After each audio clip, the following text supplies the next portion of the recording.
Hey, what's up, everybody? Mogian Monster here, and welcome to Why the Fascination, or WTF as I like to call it. Hope everybody's having a good night. It's good to see everybody. Got a good bunch of people here already. That's awesome. Let's start saying hi to everybody. Blue Eyed Northern, how are you, Pat? Good to see you. Hey, Joe. Joe BS, that's great. Ida, how are you? What's up, Mr. Lee? Good to see you. Paulie T, what's happening, buddy? Hey, Mopar. Joe, the Squatching Cowboy. How's it going, Joe? Who else? Mark Dodman, how are you? Or good day. And tight lines. Mr. Hand, Rex Hand, what's up, man? I don't know. It's a Fast Times at Ridgemont High. Well, he knows it, but others might not reference. Who am I missing? Butterfly, how are you? Who else is here? Bigfoot and what's up, Connor?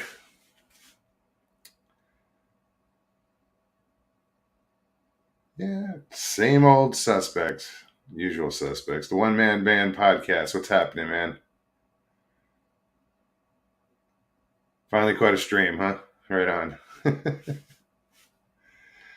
So yeah, guys, it's the same old, same old. No plan. Just come on, see what's going on tonight. Haven't caught anybody's show lately. Just dealing with life. Nothing personal, guys. So I usually I'd say, hope you caught so and so show, but I haven't caught anything. Sorry. Boring, I know. Hey, Jen, Mr. Stanton, where you been? What's up, Danny? Hey, Michael. Chopper One, what's up? Hey, Stevie. I know that was stupid. I was saying hey to Stevie as she's sitting in front of me. Scottish Wildman, how's it going, man? What the hell did I do with my lighter? Yep. Yeah, so it seems like I have a good signal tonight, so hopefully I can do everything just from my computer tonight. Thank you guys again for the other day, man. You guys left some amazing comments, and you really enjoyed the show the other night, Tuesday night, with with Stevie and everything. Thanks.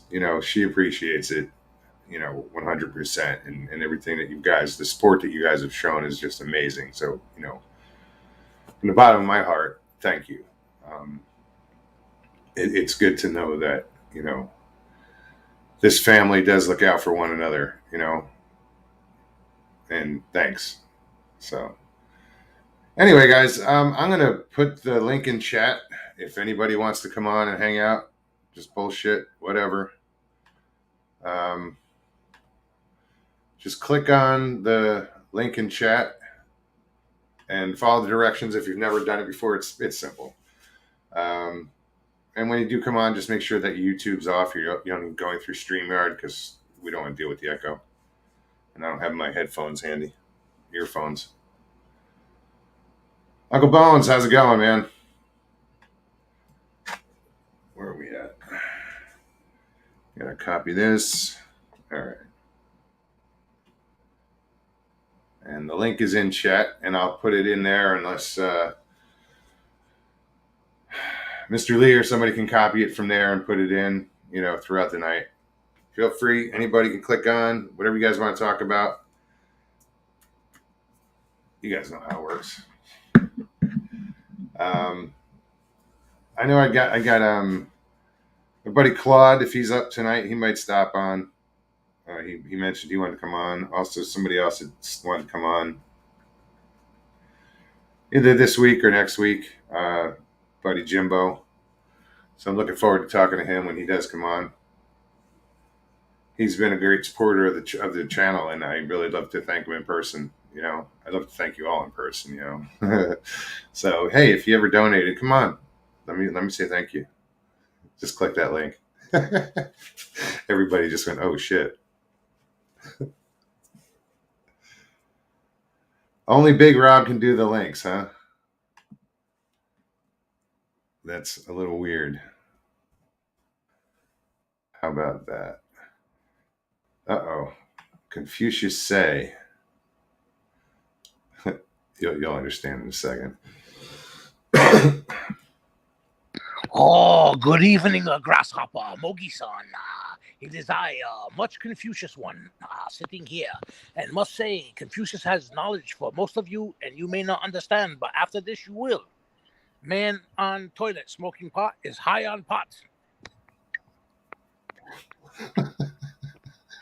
Something like that. Yeah, maybe I'm too high to say high on pot because I'm not on pot, but very, very high. What's up, man? Processor, how are you? Oh, yeah.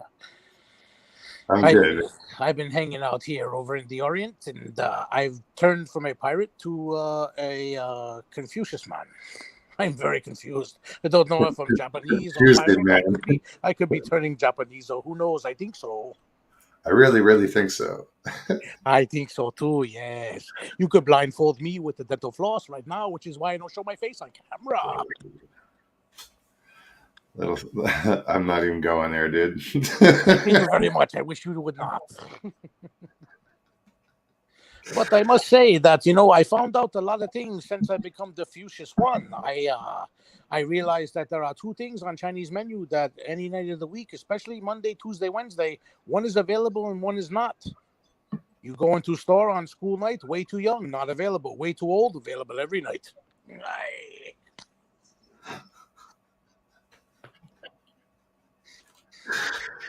Oh shit! But anyway, that's enough of them jokes stuffed in an egg roll when they're supposed to be in a fortune cookie. It's not easy being a drunk pirate who thinks he's Chinese.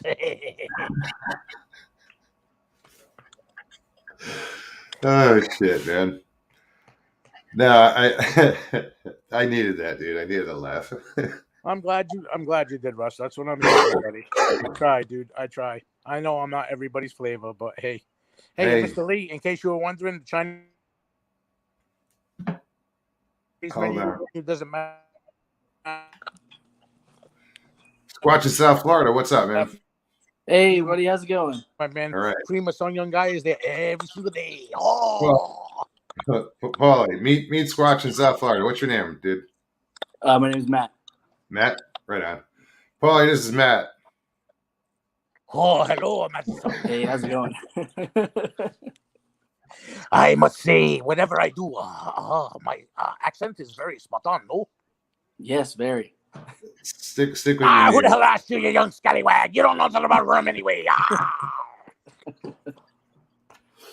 So, Matt, where are you from, man? I'm actually from Boca Raton. Oh, cool. Yep. Okay, right on. I got a buddy over there. That's close to the Japanese version of Totino's pizza roll, no?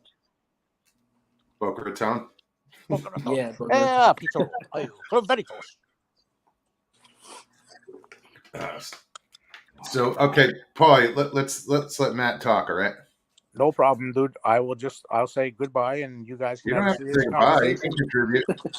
It's okay. I understand. There's only so much room in package for cookie. A cookie too big, you know on the show. Sayonara. That's Paulie. Hey, that's all right with me. So, what's up, man? What do you got going on in Florida? Well, actually, I just did the Miyaka expedition with Stacy Brown and Outcast Paranormal last weekend. That was pretty cool.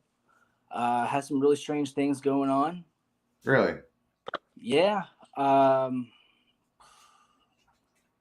First night expedition, we ended up seeing a UFO, which was cool. Heard some knocks. I think Connor might have mentioned that. Yeah, where we had seen it when we were in the north side of the park.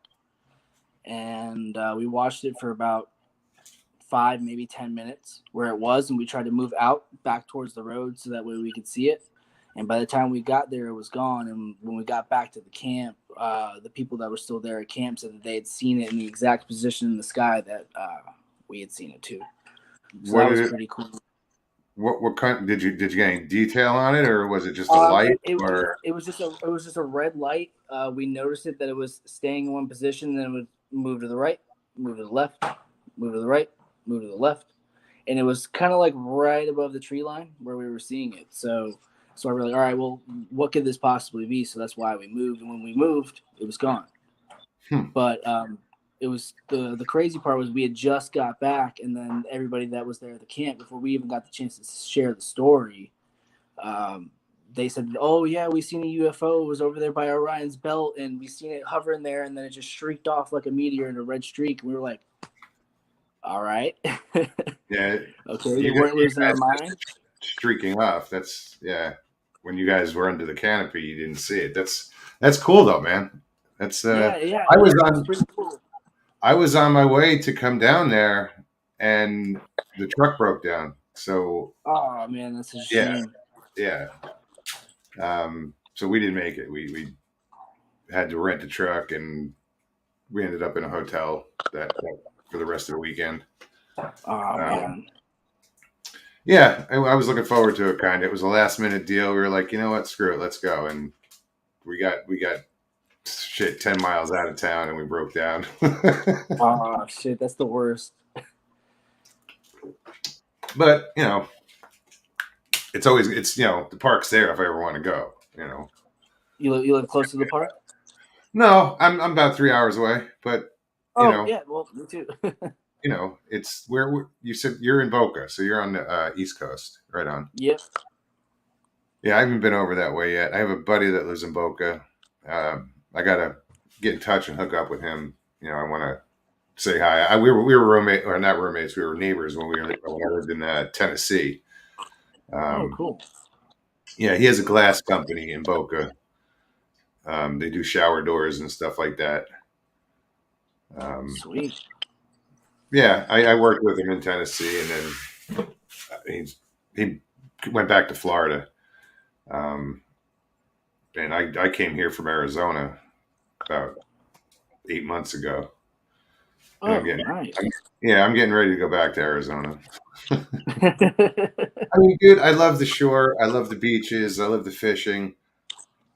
I don't like the traffic. I don't like the people. I don't, all the things you really need. I would go back to North Jersey, and New York. Yeah, man. I wish things were a little bit different down here. People are nuts. People are so crazy. I've come to learn that pretty quick. Yeah. You got to be a special kind of breed. It's a cool state. It's very diverse as far as having your swamps and then your oceans and your bays and just being a peninsula state. It's cool. Yeah. Also hot all year long. Well, I just lived in Arizona for 11 years, so pretty hot there. But it's dry heat. Dry heat. Yeah, but yeah, I kind of miss Arizona. My family's there, so I'm going to go back. I just needed time to get away and try something different, and not digging it, but I totally get it. Well, I'll head back. I'll get there when I get there. There's no date. Man, that's what life's about. That's what life's about, man. It's the journey, not the end or the beginning. So you've done. So you did Mayaka. What else have you gotten out and done? You have a group, or you have a team? I guess No, not really. I mean, more or less, it's just me and my mom. Right on. Yeah. We've kind of been into this subject matter, but not like starting a YouTube or anything like that until recently. We growing up, man, she was always all about the Skunk Ape and watching Finding Bigfoot and all these shows and movies and listening to podcasts. Oh, Matt, come check this out. You got to watch this. This is so crazy. And it's been like that. Understand her. I remember when we were kids growing up, man, we would go camp out like, Peace River and off in Rudenberger and the Holy Lands off of like 27. And don't go, don't go out there after dark. Stay in the back of the truck. The skunk ape's gonna get you. Stuff like that. To get us to not fool around. And that's just how it always was. And I bet it worked. oh, it worked. It worked. In like early 2001, I had a strange encounter. Funny enough, down in Hollywood Beach, my grandmother's house was down there, and there used to be a wildlife, basically like a wildlife management area across the street. And when we were kids, we used to go across and we used to dig in the mangroves for like crabs and just play back there and stuff. Sure. And kind of like a trail, and then it turned like on the other side of the trail was about 30 to 40 yards of like mangroves, and then from there it was like a big lake behind it, and then even more mangroves after that. Well, I went back there one morning, and I'm sitting down there, and I'm in the dirt, and I'm looking for crabs and this, that, whatever, and started to feel kind of strange. I look up in the middle, in the about, I want to say about 30, 40 yards from me was this tall, black, almost kind of slender looking creature, and it looked at me, and I looked at it, and it scared the hell out of me, and I hauled ass out of there. And I went back, didn't really, I was so scared I didn't really say much about it. I didn't want to talk about it, I was just, and I never went back over there ever again. So it was just like a 2-second thing, and you're out. Yep. Yeah. You look out like 1, 2. Yeah. I mean, at the time, I was only 8, maybe 9 years old. Okay. Yeah, I was. It freaked me out, and I just remember that fear of I fight or flight, man. I fucking flew out of there. But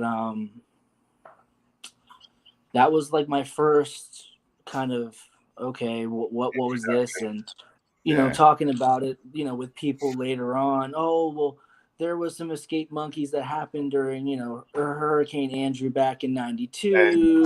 They filmed all the Tarzan movies in this certain area, and all the monkeys escaped. Yeah, I've heard them. Yeah. The same thing that everybody always says that, oh no, that couldn't have been that. So flash forward to about 3 years ago, I went on a solo fly fishing trip in the Smokies. And I went into, I can't remember the name of the exact area, but it was like a relatively medium elevation in the mountains. It was about 30 minutes like northwest of a town called Waynesville, near like Cherokee Nation. What state were you in? North Carolina. Okay. And I was up there, and the entire day I was hearing something circling me. I felt like something was watching me the whole time. I was, I knew that I was in bear country while I was up there, but I didn't see any bears. So I ended up not seeing nothing, but I made sure that I hauled out of there at dark, and then that was about 3 years ago. And thinking back on it with what I've known now, and after diving into the research matter, I was probably in a pretty squatchy area. I just didn't really think about it. I'm sitting there trying to fly fish. I was actually going through a really rough time in my life at that point in time, and I was just trying to find myself again. I was my mind was preoccupied with other things, and then this expedition in Miyaka was. I went from a maybe on the fence to I know now. I know what it all is. I know that there's something there.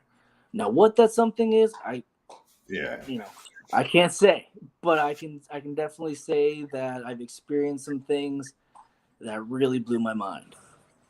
Really blew my mind this trip.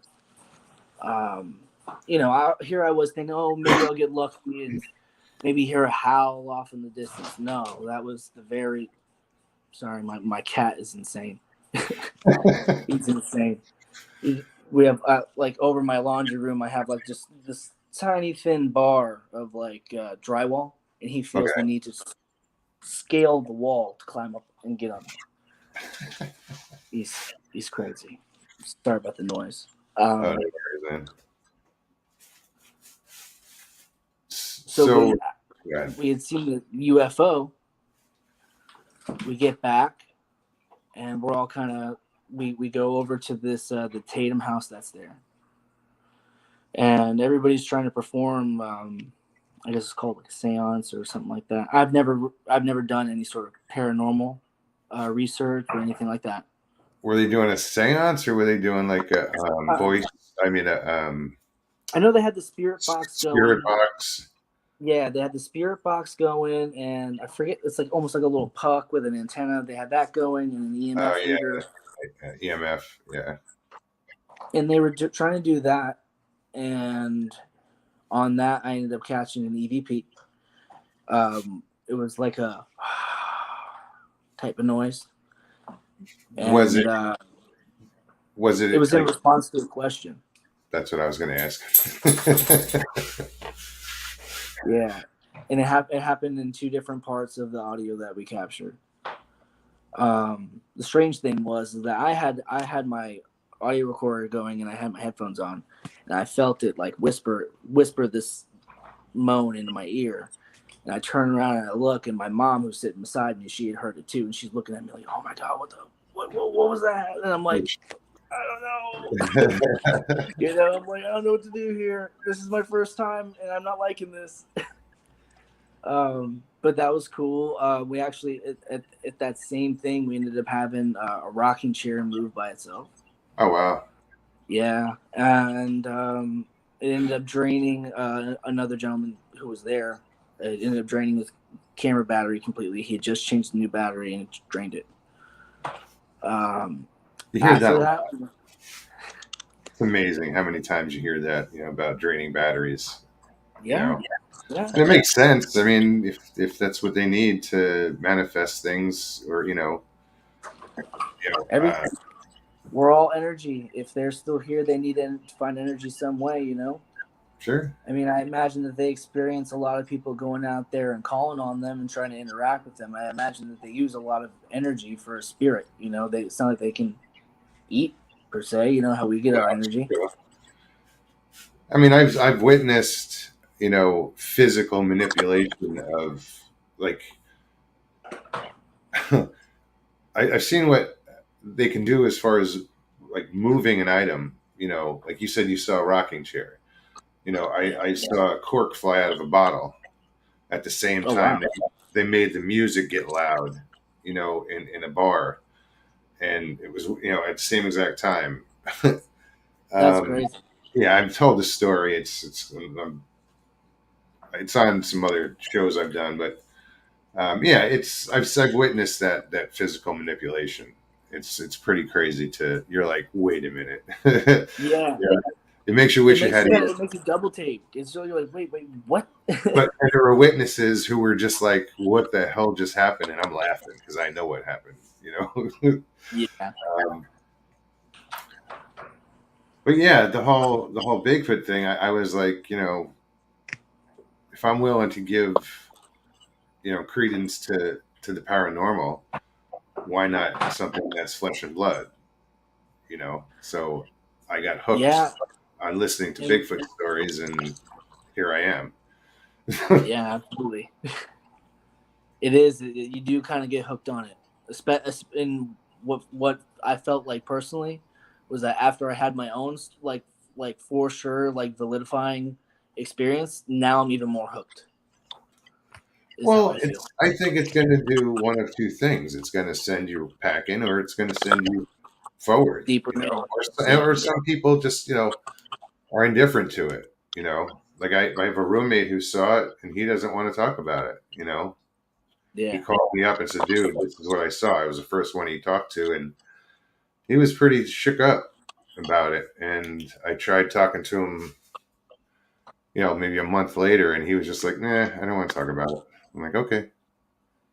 I knew the story. He already told me the story, but people are going to react differently. Some people would be. I would be more fascinated, probably. I'd get even deeper into it. Yeah. And some just will deny it ever happened. Nope, didn't happen. Yeah. Well, I can definitely say that this weekend was something that propelled me forward, and that makes me want to get more involved. Later on that night, we were all sitting around the fire. We heard a couple howls, which made me turn on my audio recorder in my tent for the night. Well, after reviewing some of that audio, something was definitely walking around our tent that night. Something was throwing objects about in intervals of about every minute at our tent. I have a little bit of audio, huh?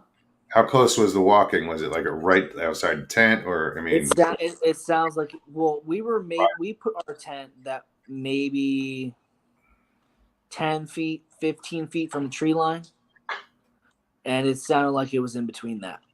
okay. Um, Bipedal, you know, what does it sound? I mean, I hear movement. I'm not an expert. I'm not going to say that it's for sure bipedal movement, but Sure.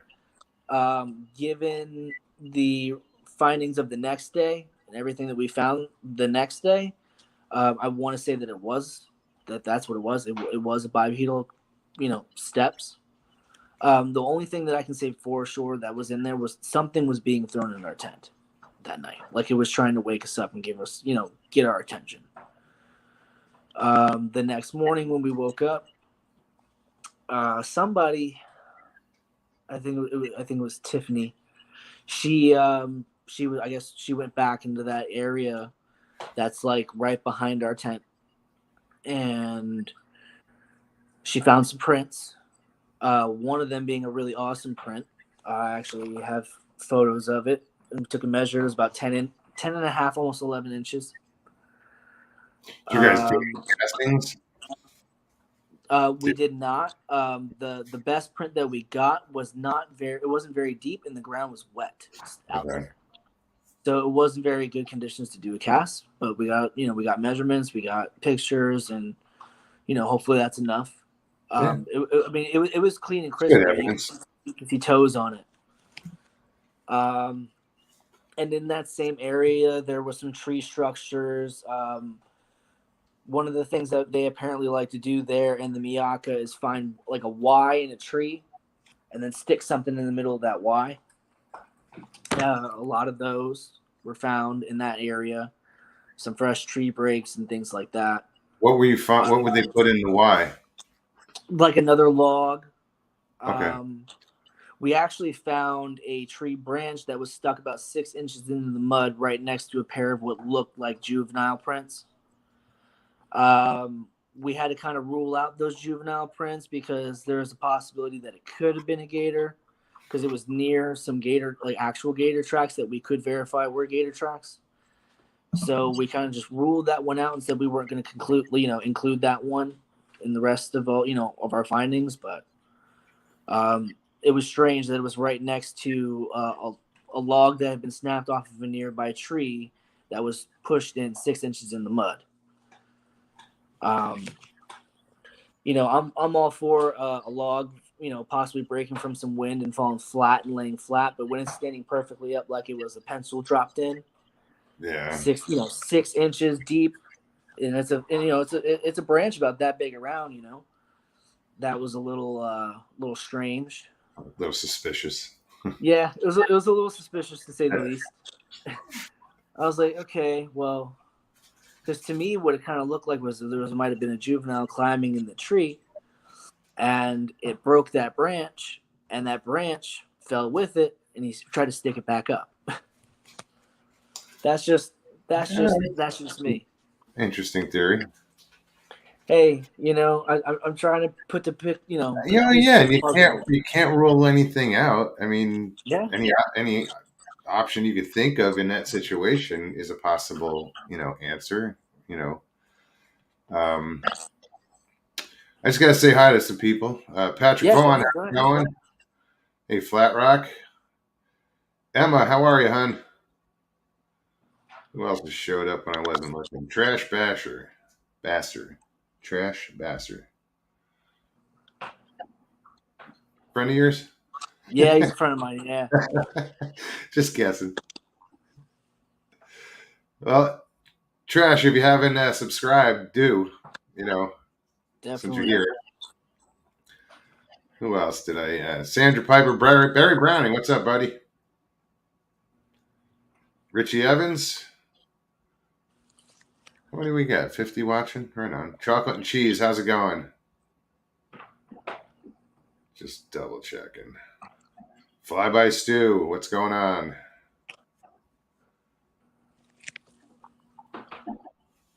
So yeah, I did some back in March. I did an expedition here in Florida. You might, if you watch Bigfoot Odyssey, they just put it out. It's called the 168. Yeah. I was there for that. Oh, sweet. That's awesome. Not in it, but that's all right.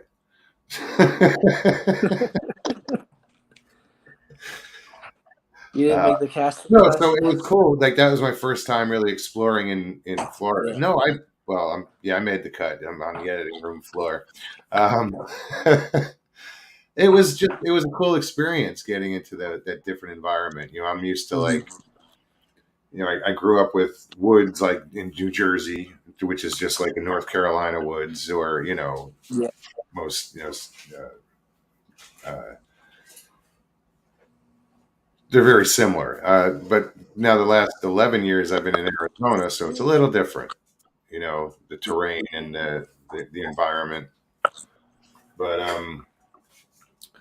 I can see myself getting out there a lot more, in the future, and getting more involved in searching. I'm not researching. I didn't search to begin with, so I'm still just searching. I don't like the word research.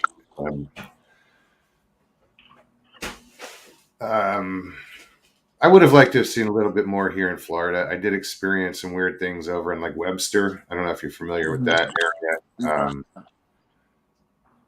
Saw some lights in the woods there, and had a limb fall. I mean, a big limb fall out of a tree right in front of us. What are the chances of that happening? We're standing on one side of the river, and on the other side of the river there's a tree, and this huge limb falls out of it. And as I'm standing there, I hear it, and I'm fishing, and I hear it go off, and the first thought in my head was, "Well, here we go." And I look up, and it just seemed like it was too high up in the tree. For some reason, it just like it fell from too high, and I automatically like ruled out a skunk ape or anything. But then I thought about it later on. I was like, well, maybe if it was above it, in the tree, and broke off that way. I don't know. It was just I was so quick to rule it out, and then later on I thought about it. I was like, well, it could have been, Yeah. Yeah. No, totally. I get it. I know exactly what you're talking about. So to touch back to the story, so we're all looking around these prints, and we're trying to see what else other things we can find. And I bent down so that way, I had a tape measure and I put it next to the track. And the night before, I slept probably about 4 or 5 hours. I've never had any sort of vertigo or any sort of dizziness or any sort of issues like that in my entire life. And I bent down and I'm, taking a picture of it. And I go to stand up, and it's like this kind of gong kind of hit me on the side of the head with some cymbals, And I'm like, whoa. And I almost fell down, and I had to sit there on like a tree branch for like a good 5 minutes before I could walk. And I'm like, man, I don't know, man. I must have not I had eaten breakfast before I went. I'm like, I don't know. I must have just been lightheaded. Maybe I'm low on sugar or something. I'm not a diabetic. I'm not anything like that. But sure, I'm trying to rationalize it. Absolutely. So finally, we're getting on. We're all getting ready to move on out of there, and my phone starts making this weird noise, and I'm like, "What the heck is this?" And I pull my phone out of my pocket, and I look at it, and somehow my lock screen is already open, and I'm watching my phone scroll itself through my music that's on my phone. I'm like, well, that's weird. I must have just hit something in my pocket. It must be messing up. I hit the lock button, put it back in, take a couple more steps. Now it's playing a song. I'm like, what the heck, man? I pull it back out. I'm like, I could have swore I just locked this. I paused it, locked it again, put it back in. Get a couple more steps, and there it goes, playing again. Now it's playing another song. Title of this song, the name of the song is called "Hello, Darling," and I'm like, okay, that's strange. I can't really explain that one. Yeah. It's the first time that I put it in, I might have just put it in my pocket and it was open, and I could rationalize that. But when it opened itself back up the second and the third time, and then it's specifically choosing a song that has a hello in the What was the title. first? Do you remember the first song that came on? Well, no, the first time it just was making noises like something was just happening with my phone. That's what made me check it. And then it hadn't picked a song yet. It was checking out what was there. So no, like, dude, okay, it's not, because twice music has been used to get a message across to me. I mean, like, if these guys, most Stevie's sitting in front of me, she knows the story, but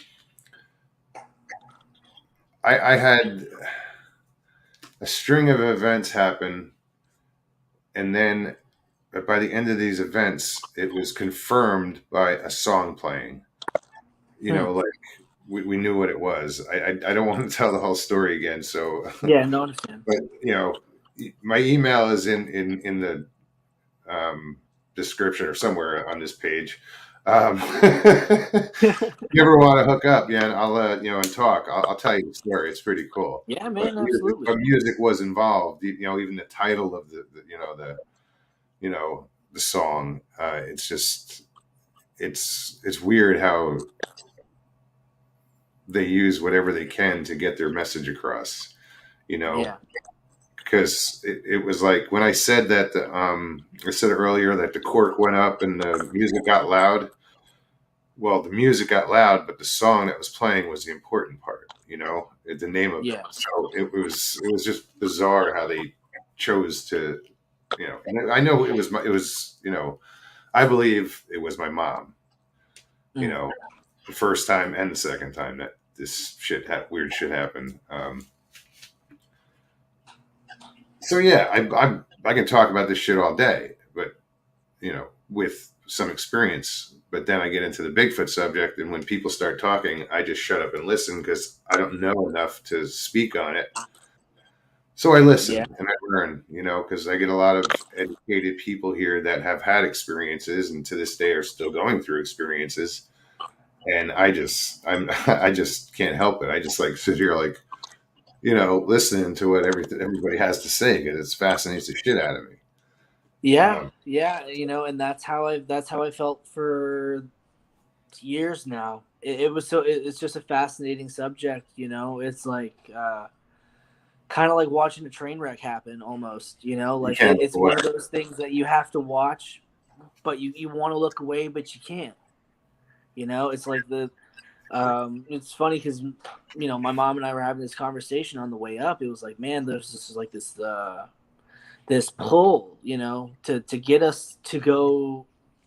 And it was funny too, because the weeks leading up to the Miyake expedition, it was like so many little things fell into place. Everything arrived on time as far as objects we needed for the trip, and money was right, situation was right, like everything fell into line perfectly. And it was just this pull. Like we've always kind of felt this pull to the paranormal, to Sasquatch, to UFOs.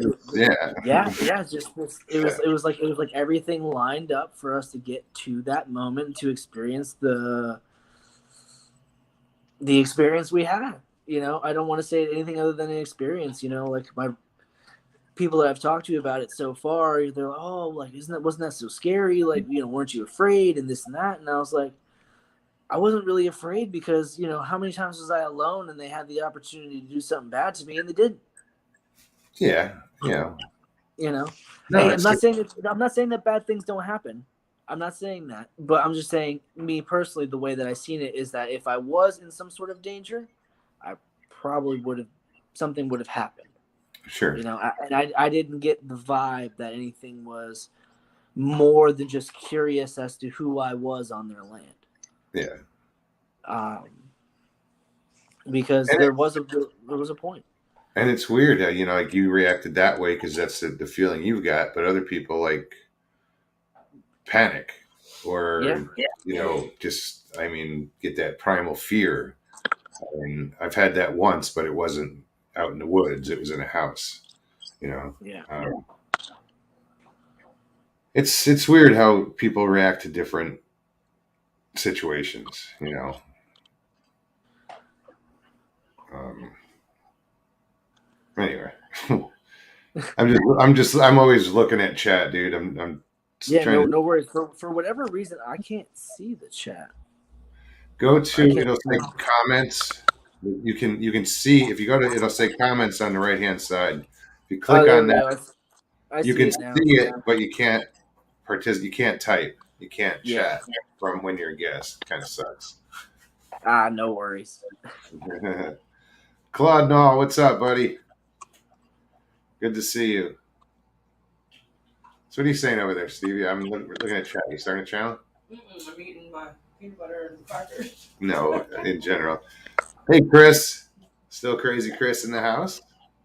Haven't seen you in a while. Just wanted to say hi to everyone. Good night and have a great. Oh, bye, Chris. Hi, bye. Dr. Patrick, what's up, buddy?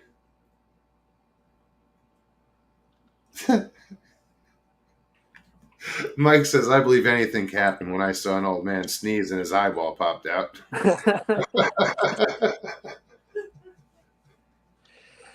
Oh man, that's funny.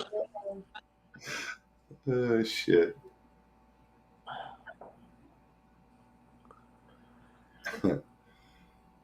What else is going on in here? So what's in your future, dude? Do you have some any bucket list trips you'd like to do, like Pacific Northwest or whatever, I would definitely like to do like Pacific Northwest, Olympic Peninsula, Humboldt County, Right on. that sort of area. I'd really like to do what is that? Southwest Oklahoma. Okay. I want to say this. Or I might be Southeast Oklahoma. Either way, definitely Oklahoma. I think it's Southeast. And I would also really like to do Omaha. Over there in the Nebraska? Yep. You said Omaha? Yep. Yeah, they have a lot of cool activity going on over there.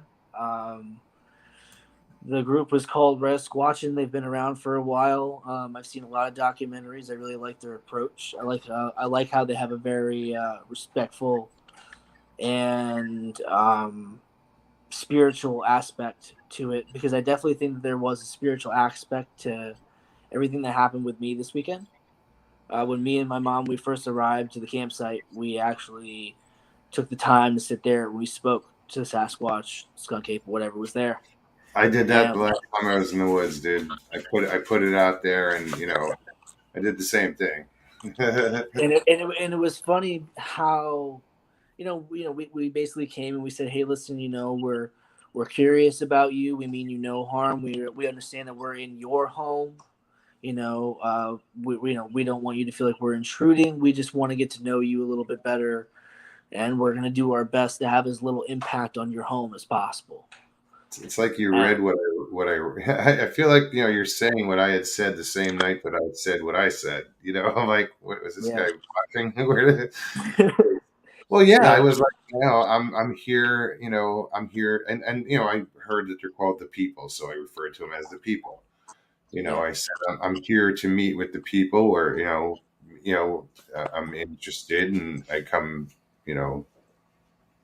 meaning no harm, and I referred to God. Somebody said it's referred to as a great creator.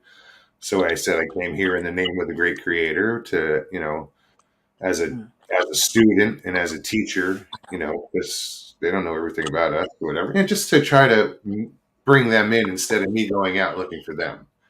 Just absolutely. put it out there. You did it. You know what it's about. Yeah. It's a little. And I was very surprised at how much stuff, like I feel like that really helped the scenario. I feel like I feel like you put that energy out there into the universe, and they can feel that. They can feel that little tickle. They can feel that call, and it makes them more curious about you. But they also, I think they know your intent. Like my dogs Yeah, know absolutely. another human being. I think that kind of verifies it for them or solidifies it your true intent. Absolutely. In my opinion. No, I mean, your your intent comes across through the energy that comes out of your mouth, Get the given energy that off. comes Yeah. out of your heart. I think it's very very likely that they are able to be more in tuned with that kind of energy than we are. Let me just address something real quick in chat. Stevie, I see you said you can do it off video, but just audio and talk to Mogs. Yeah, if anybody wants to come on and you don't want to be on video, your camera, there is a button. It says stop camera. And if you push it, you'll see it looks like this. It's simple. Anybody else, some people have reservations about coming on camera. So gives them the option. So I just saw somebody post that in chat. So link's still in there. I just put it back in there. Feel free to use it, guys. So, yeah, I like I said, I'd like to have done more down here. Well, if you ever want to come down to South Florida, that's one of the things I'm going to hopefully be working on soon, is trying to get some people together to go hopefully sometime in February, maybe even March, around and do something down there in Big Cypress. Okay.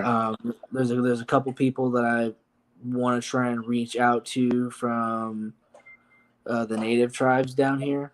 Is one thing I'm going to try to do before going down there. I want to talk to them about how they coexist with them down there and have for centuries and stuff. I want to learn a little bit more about that before I do that. It's good to go in with a little knowledge. Yeah, absolutely. What's up? Can you hear me? Hey, Claude, how are you, buddy? Doing good. Can you hear me clear?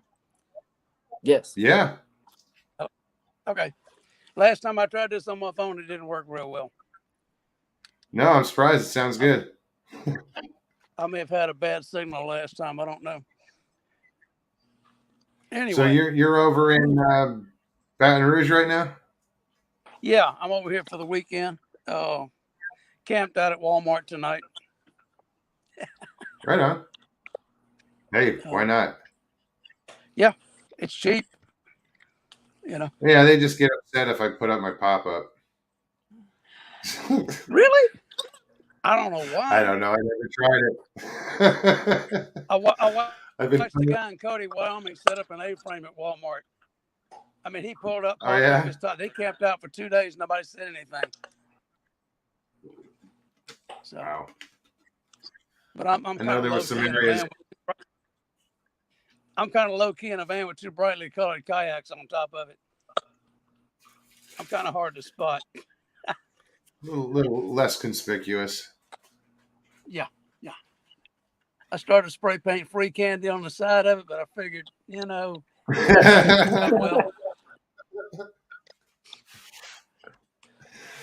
I got a can of red paint on top of it. You don't need quite that much attention. Oh, come on. It would be fun. It would be funny. Just to see who showed up and what their opinion was, I wouldn't even put it out there like that. I don't know which would be worse, having the local law show up or disgruntled parents. You might need the law after the parents show up.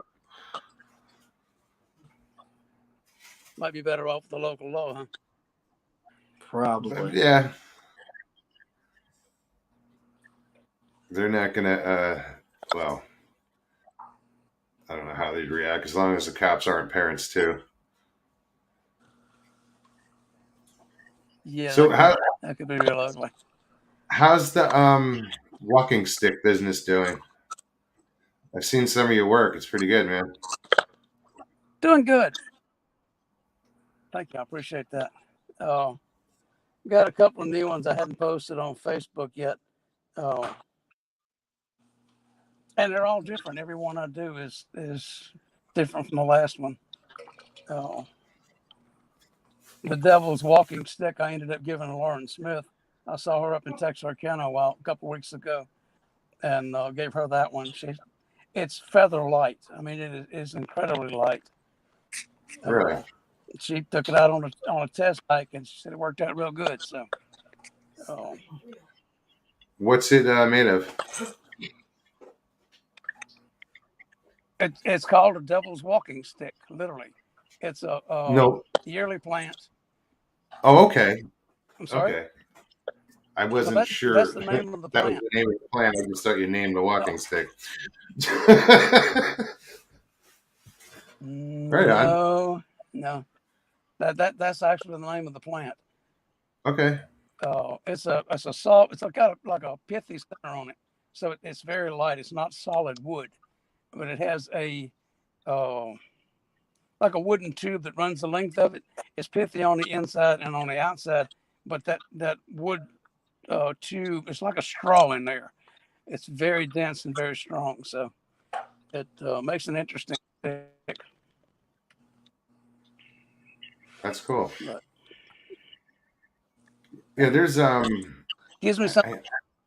Sorry. There's a plant in Arizona called the century plant that you might be familiar with, you might not, but it grows like one of those really long straight stalks. And I've wondered if they would be any good for something like that, because you'll find them, just laying in the desert after they bloom and they fall over. But I never really grabbed one. But I thought about don't know. I'd have to look at one. Yeah, give it a whirl, see what happens. They may be a great stick. Claude, for sure you're not going to be down. Sorry. Barry Browning wants to know, how can we find you on Facebook? Look for my name, Claude Null. I don't know if there's another one there. There's my photo image on Facebook is a combination of a front view of my face and a side view put together. Well, you know what it looks like. You've seen it on Facebook. It's Claude Nall, Nalls. I'm just spelling your last name for these guys that might not know. It's Nall. Yeah, that's it. Yeah, I know. Didn't you give that may also Blue-Eyed Northern? And doesn't Blue-Eyed Northern have one of your walking sticks? Yes, she and Joe both have one. Oh, that's what I thought. Okay. They came to visit me and statue a while back, and I was actually beginning 2 sticks when they came to visit, and after they left, I thought, give each of them one. So I did. Don't know that they've had them out in the woods yet. They both, appreciate the gift and complimented me on the work. So that's all I need to know. They're happy with them. I'm happy. It's good to share your work. Yeah. And people ask me why I don't charge for them. I tell them, God didn't charge me for the wood nor the talents to make them. So why should I charge anybody else? It gives me something to do while I'm sitting around listening for tree knocks or howls or whatever. Because I live in my research area, which is what most people don't do. It's literally. I have it's ever changing, isn't it? Huh? Well, your research, do you just do one area, or do you, when you're living in your van, you research areas anywhere you go? Yeah, pretty much. The campground that I stay in primarily, I found footprints in last August. Okay. They literally come looking for me in the campground. They've known me long enough that some of the younger ones come looking for me. Brother, Wow, they that's bring really me awesome. gifts. It's a hoot. It really is. What kind of gifts do they bring you? He doesn't sell them. Yeah, so I heard. What kind of gifts, Claude? You said they give you gifts. What kind of gifts? Well, one of them brought me a beer can one night. Full, I hope. One of them was a beer can. I'm laying in the van in the middle, and squeeze the beer can and makes a little tinking noise. I heard that and didn't get up to see what it was. I knew what it sounded like, but in the middle of the night, in the middle of the woods, hearing somebody squeeze the beer can when you're in an empty campground is a little peculiar. But the next morning, I got up, the beer about 30 feet, and I went over and picked it up, and I poured clear water out of it. It was an old can. It didn't have beer in it. Nobody was standing there drinking beer that night, and I don't know where else that. But I left it there. Didn't pick it up. I put it back where it was, and I had to leave to go on a road trip. Came back a week later. The can's still there, and there's a stick laying on top of it. And I wasn't sure what that meant, so I put another stick next to it. I mean, you want to put sticks, we'll be, so I come back later, and everything's gone. There's two sticks are still laying there, but the can's gone. Thing I can think of is that I hurt their feelings by not keeping it. I had them bring me a stick figure from a tree, little branch, and literally you had two legs, two arms, and it's sticking up, left right next to my van. Wow. In that campground. So pretty well figured where that came from. Did you show me a I picture of was that by in the any van chance? sleeping one night.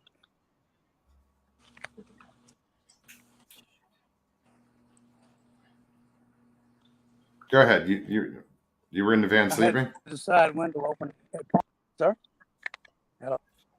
You're fine. Go ahead.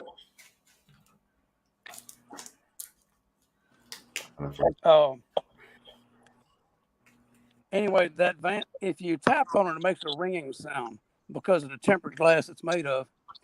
And I'm laying there about midnight one night, and I hear this dunk, dunk, dunk on that window. And I sat up and I said, I knocked on the inside of the van. I answered by knocking twice, and I heard footsteps leaving the van. Got somebody prowling around the van in the middle of the night, or it's one of the young Sasquatches coming back. I get up the next morning, I look outside the van, and the grass under that window is pressed down. Now, I couldn't see any footprints because the ground hard and dry. But like I said, I heard footsteps leaving the van. The next morning, all the grass by that window smashed down. That's kind of circumstantial, but I'll take it. Sure. Yeah. No, that's cool that you do live in your area. I told you about the one sighting I had up in September.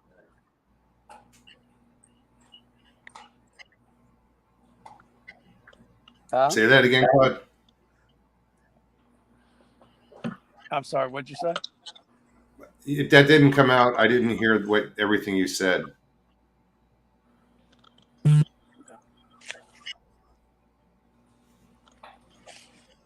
right. Can you hear me, Claude? All right, guys. I think we're having some tech. Okay, because you got quiet there. You freeze a little bit every once in a while. I'm freezing up. Okay, I didn't know if that was me or you.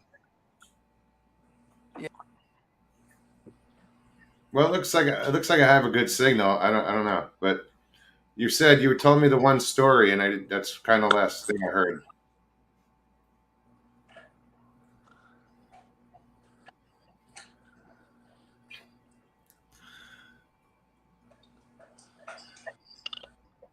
Hey, Jeff, what's up? Jeff Harding in the house. Toy Airy, how are you? All right, I'm going to put Claude backstage. Claude, can you hear me?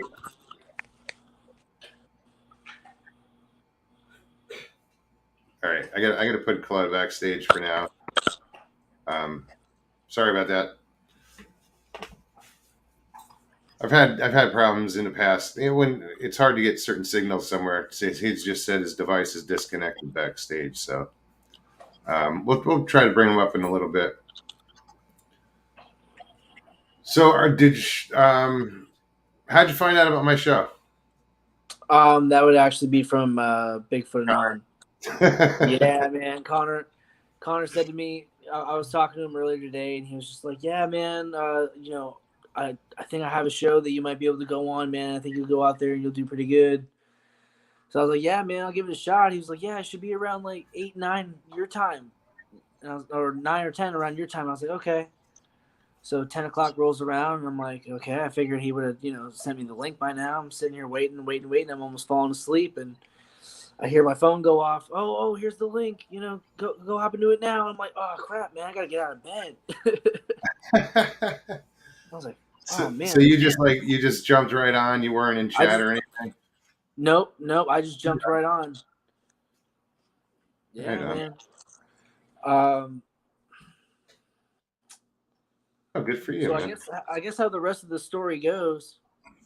So we start walking down the rest of the trail. They wanted to go back to the observatory tower from that what they had checked out the night before, where they had seen some really nice heat signatures from across the marsh, and they were going to take a drone to go fly over it. So majority of the group went on ahead, and I noticed that my mom and another person that was there, they were walking behind me, but God bless her soul, but my mom, she has some she just doesn't walk as fast anymore, and I was trying to keep an eye on her, but then I realized, like, okay, I don't really see them anymore. So I stopped in the middle of the trail, and I'm sitting there, and I'm hearing, like, the sounds of kind of like something circling me almost, but it wasn't, like, circling me from, like, going all the way across the trail. It was just, like, all in the back of me. And I finally look over, and I don't see nobody. And I'm sitting there waiting for about 10, 15 minutes, and this phenomenon is still happening. So I'm like, I gave her a call, and I was like, Mom, where are you? Oh, well, we're just right around that bend. We decided to go off the trail. So I go in. So I'm like, all right, well, I'm going to come to you because I don't feel right now. So I went to them, and we're sitting there, and we found some, like, X structure. We found, like, an X structure, a couple of tree bends, what looked like it might have been another footprint in between, like, two fallen tree roots, which was all pretty cool. I got some nice pictures of those.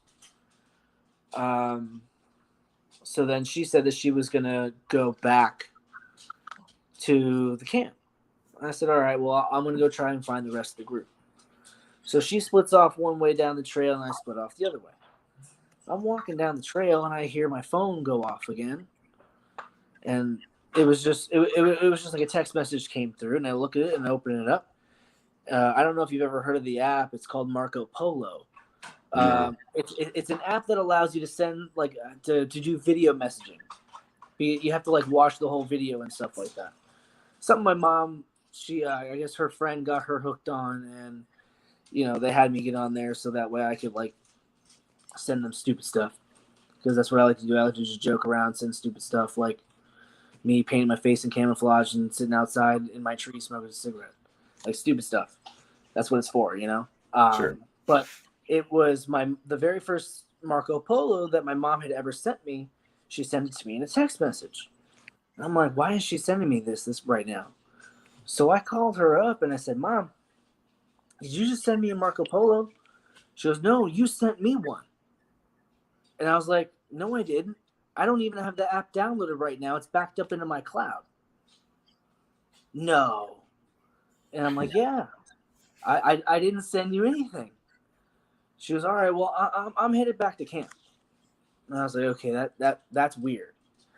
And one of the things about Marco Polo too is that if you want to send a text message to somebody that contains a video, you have to be a premium member, which neither of us is a premium member. So it was a really weird occurrence that happened. We decided that it wanted to get into that app, and I don't know if it was saying that it was watching both of us or something, but that was interesting. And the very last thing that happened that was kind of really interesting that I gotta figure out how I'm gonna get it tested, but we ended up finding a nice hair sample. I'm just not sure how I'm gonna get it tested. It doesn't look like any sort of boar hair or deer hair. It's way too long, way too thin. How did you collect it? We bagged it with we had already brought gloves and some tweezers and stuff. We pulled it off. Hey, Jeff Hardy, you need another hair? Jeff's in chat. He's collecting hair samples.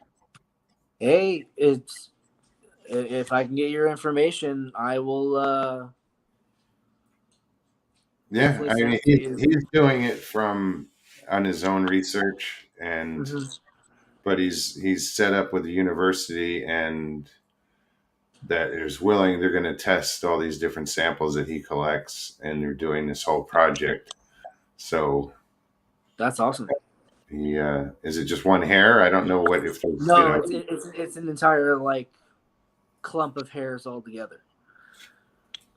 There was a because there where we were camping out in Mayaka, it was Crowley Nature Center and Museum, and they have like a native Florida exhibit where they have like a bunch of cheekies, and they have like like a table and a bench where they had like some like fake food items. Another one had like like the wooden like platform beds that they used to lay on, and things of that nature. And I found it on the edge of one of those tables. It was just kind of stuck to it. Here, Jeff said that Connor will get in touch with me on Facebook. We'll get you. They'll hook you up. So. All right, sounds good to me. Yeah. You never know. Yeah. Could be a dog hair. Could be any hair. Could be a Sasquatch. Who knows? But Yep. That's how I felt about it. I figured it was better to collect it than just dismiss it as some sort of random thing, especially given all the rest of the activity that we had between the evening and that early morning. And it's just that there's not that, there's tons of, I'm sure there's tons of hair samples that people have collected that are just sitting in a drawer somewhere because they didn't know what to do with it. Yeah, absolutely. Hopefully. That they looked at it, they held it, and they looked at it and said, no, I don't want to deal with that. And they put it right back down. And they didn't know what to do with it, just like you didn't. Your first thing was like, you don't know where to get it tested. You don't, It's been crazy. I've been trying to contact the University of Miami. I've called them every single morning since Monday. And I finally got somebody on the phone today. And that person said to me, they weren't even though they work in the anthropology department, that they weren't sure who to get my message to, and they weren't sure how to answer my question if they were even able to do that sort of testing there. And I was like, you work in the anthropology department, you can't get me to one professor? Yeah. But hey, it's just I didn't realize how it was one thing to like finally go out there. Oh yeah, maybe we'll get something. And I finally got an actual piece of evidence. But then what do you do with it? Yeah. Well, now you know. Yeah, it's difficult. Hopefully that works out. Yeah. John Hall, how's it going, man? Wonder Woman, great to see you. Scotty, what's happening? I try to acknowledge everybody. Yeah, of course. Have you ever watched the show at all? Yeah, I've watched it a couple times. Oh, right on. Okay. Yeah. So you weren't coming in completely blind. Yeah, no. Right on. Yeah. You have any other questions for me or anything like that? I'm trying to think. So how long you said you've been doing this forever, like, with your mom, Oh, right? I've been interested in the subject matter. I've just started getting into like boots on the ground research this year. Right on. But over the years, I've had my fair share of paranormal encounters, whatever you want to call them. Yeah. Yeah, I think it's pretty cool. That that's my train of thought. Happens to me all the time. Pretty cool out, and then it just went elsewhere. I was like, oh, wait a minute, I'm back.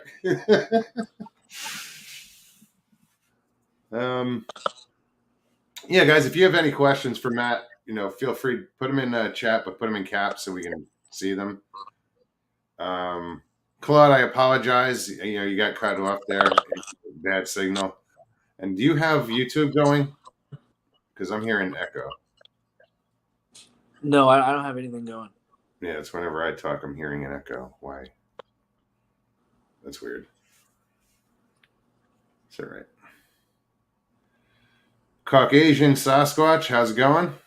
Do you have a channel? Like, do you put anything out? I actually do have a channel. I haven't put anything on it yet. I am currently reviewing all the stuff that I got. I have like over 20 hours of audio footage that I have to go through from this last weekend.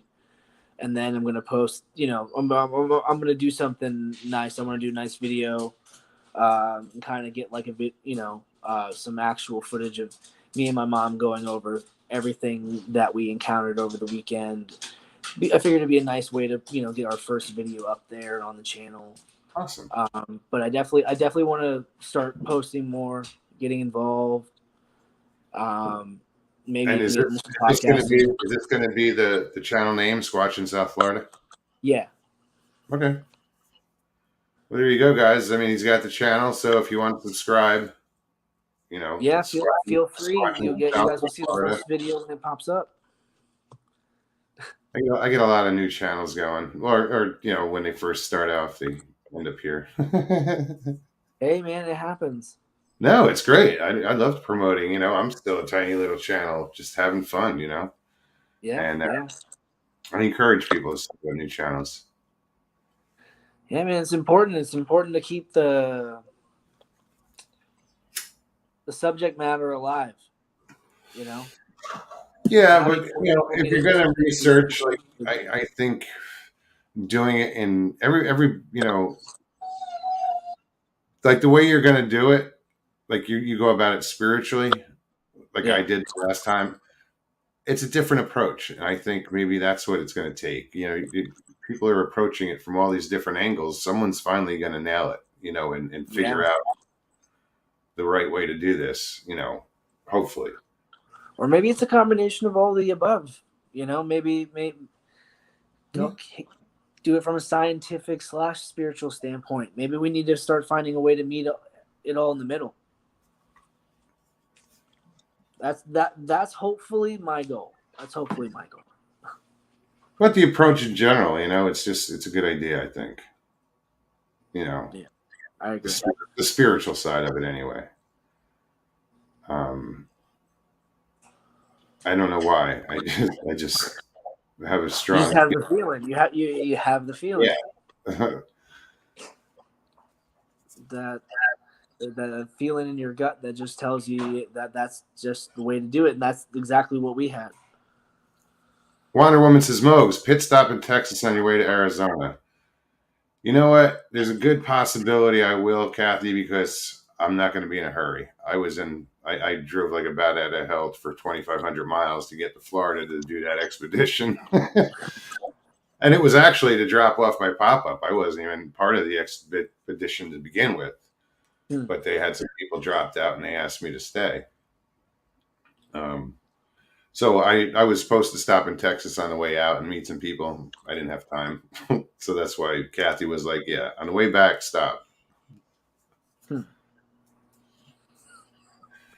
Who is this? John Hall says, has your mother and you had encounters?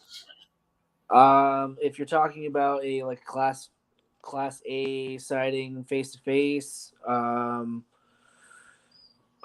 mom did say that she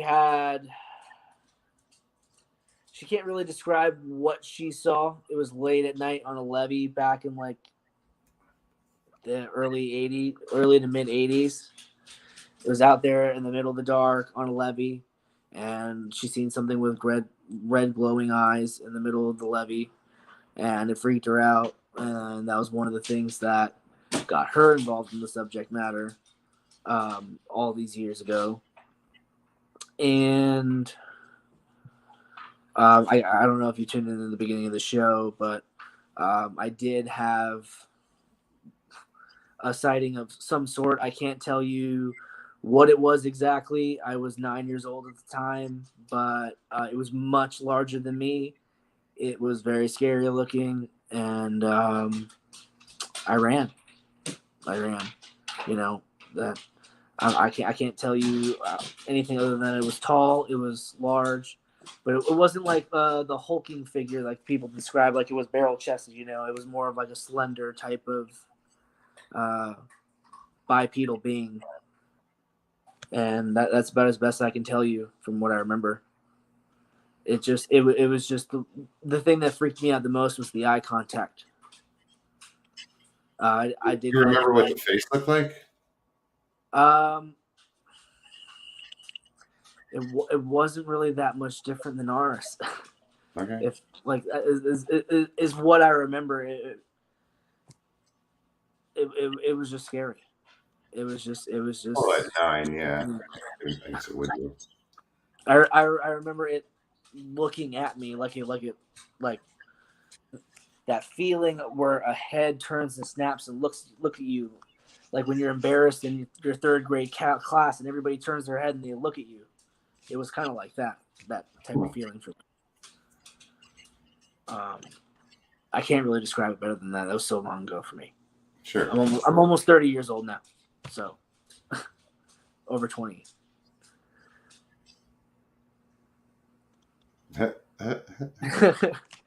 Yeah, I'm not gonna say that everything is a Bigfoot. I think that there's stuff out there. I know that there's something that's causing the phenomena, but I'm not gonna come out right and say that that for sure is 100% a Bigfoot until I'm able to physically see it with my own two eyes, and I'm able to get it on video, and I'm able to keep it in a cage for us to study. What's your opinion on like Bigfoot and the woo, like the supernatural? You hear these stories about them disappearing, cloaking, UFOs and Bigfoot. All right, so what I'll say is that I am not versed enough in experiences to say that there is a connection, like a solid connection between the two. But what I can tell you is that in the night that I had a ton of Sasquatch activity, I also had a UFO sighting. See? And I can tell you that over the years, I've had several UFO sightings. And I've also had what I can at least attribute to 2 different times of having Sasquatch activity throughout my lifetime. Do I think that they are a flesh and blood creature versus a supernatural being? I'm going to go with they're a flesh and blood creature that has some sort of paranormal abilities. Huh? That's what I wanted to hear. It's an open mind. You're leaving it open. You're like, I think it's a flesh and blood creature with, supernatural abilities. I mean, we call it supernatural. To them, it's natural. It's just, well, that's exactly it. I mean, think about it. Like we have humans on our planet that have special abilities. Mm-hmm. So, and for them, it's natural. For them, it comes natural. But to the normal average Joe like you and me, that's supernatural because we can't do that. Mm-hmm. And and that's how we perceive things that are different from us. And I don't like Go ahead. when people hear supernatural, I think they automatically go to the paranormal, and to Yeah. me, that's a little different. You Yeah, know, no, it's definitely a little different. There's the parent. I I can definitely understand that. I attribute paranormal to ghosts and shit like that, whereas like the supernatural would to me would be like Bigfoot abilities. You know, it's just a little, it's above what we're used to, so it seems. Oh, my light. I just lost my light. That's all right. Hold on. Let me just fix this. There we go. So, to touch on your like question on like cloaking and stuff, it would make sense that they do have some sort of cloaking ability to me. Now, whether it's their ability to make themselves invisible completely, or like the Predator film type of thing, or if it's something that has to do with the way that they bent light around themselves, Mm-hmm. or if it's just that their skin has some sort of chromatophore or natural camouflage that allows them to blend in the extremely dark places and blend in Would with the environment. that'd be more in the hair, though, wouldn't it? Hair, yeah. I like I said, I'm just saying if it's something I don't know what it is, but it makes sense to me. It makes all those options make sense to me. I'm like, okay, you're saying that it can cloak itself like Predator, cool. Okay, you're saying it is chromatophores like a cuttlefish, cool. That makes sense. All these are good theories that we should probably look into. That's how I feel. I was just curious, because some people don't want to put the two and two together, or one and one together. No, I mean, I'm willing to at least say that we can't close out any of the possibilities. Right on. That's No, how I I like, feel. I like to see where researchers are coming from, what kind of frame of mind they're in. Every once in a while I get a chance to find out, so I'll ask the questions.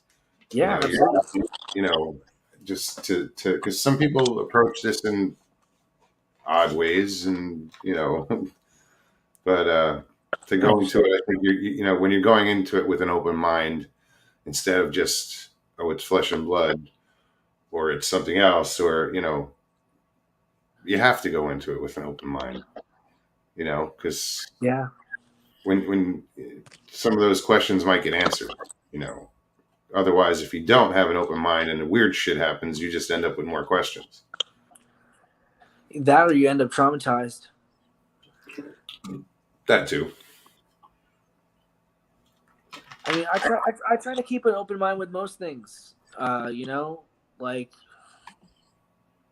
with all the crazy stuff in this world that we have going on. I think that the least crazy thing would be that there's an ape running around the woods with everything given. True. Yeah. In the grand scale of Yeah, in the grand scheme of things, that's like the least like. Oh, okay, all right. There's a skunk ape out there in Florida. Okay, you know what? People have been talking about that for a while. That's not. But it's funny because that's the attitude I took when I was a kid. Mm-hmm. When I saw the Patterson Gimlin film, it was like, okay, it exists. There was never a question whether it did or didn't. It was like, okay, you accepted it when you were a kid. Yeah. So it's when you got older and society started telling you, "Oh, you're crazy. That doesn't make sense. That can't be real." And it's not taught in science books. Yeah, that bugs me when they say it can't be real. Why not? You're real, Yeah. When it's it's just too far fetched for some people, but so is a lot of other shit. The cool thing that I find about now is that there are actual scientists that are interested in this subject, and it's not just here in America; it's all over the world. You got actual scientists in like China, Australia, real people trying to figure out what is going on with this phenomenon. And I think that's very important. I think that technology has brought the community together in a really big way. A lot of people are talking about this subject in ways that's never been spoke about before, and I think that's awesome because I don't know about you, but I'm tired of living in a world where like this kind of stuff is taboo. Oh yeah, but I never gave a shit. You know, when I was living in Arizona, I worked in Sedona at a rental agency. We rented side by sides, Polaris side by sides, Yeah. and they'd go out and do their ride. When they got back, I was the last person they had to deal with, or the first person when they got back, you know, and first thing I'd ask is, oh, you have a good time, and I'd see what they're wearing, see where they're from, and then I'd start, you know, you're a hunter, huh? Yeah, you ever see anything weird in the woods in Alabama or, you know, wherever they're from? I'd strike up a conversation and I'd lead into, well, this is what I'm into, and I have a YouTube channel, blah, blah, blah. Some are like, you're nuts. Other people were like, funny you should mention that. You know, you never know where the story is going to come from. Yeah. That's why you got to talk to people. I was in Walmart earlier tonight, a couple hours ago, and I look over and there's two girls online next to us, and she's wearing an old Disney shirt that said Himalayan Experience or something like that, but on the shirt is a Yeti. Oh. Yeah. So I look over, I was like, hey, is that a Yeti on your shirt? And she's like, yeah, it is. And I said, oh, yeah, and Stevie, my friend Stevie was with me. And we started talking to her, and she's like telling me about how she had paranormal experiences. And we're on two separate lines in Walmart and trying to talk. Oh, wow. And she's, as soon as I said I had a YouTube channel, she whipped out her phone and was like, what is it? So she subbed right there. That's cool. But it's cool because you never know where you're going to get a story. Yeah. You know, so I would just throw it out. I didn't care what people thought. I was never going to see these people again anyway. You know? Yeah. That's a good point. It's always easier to talk to a stranger when you know that you're not going to see that person ever again. Yeah. I found that it's to be true in a lot of different ways. I used to do private security, and when I would have like random one-off details, I would find that people would tell me the craziest stories.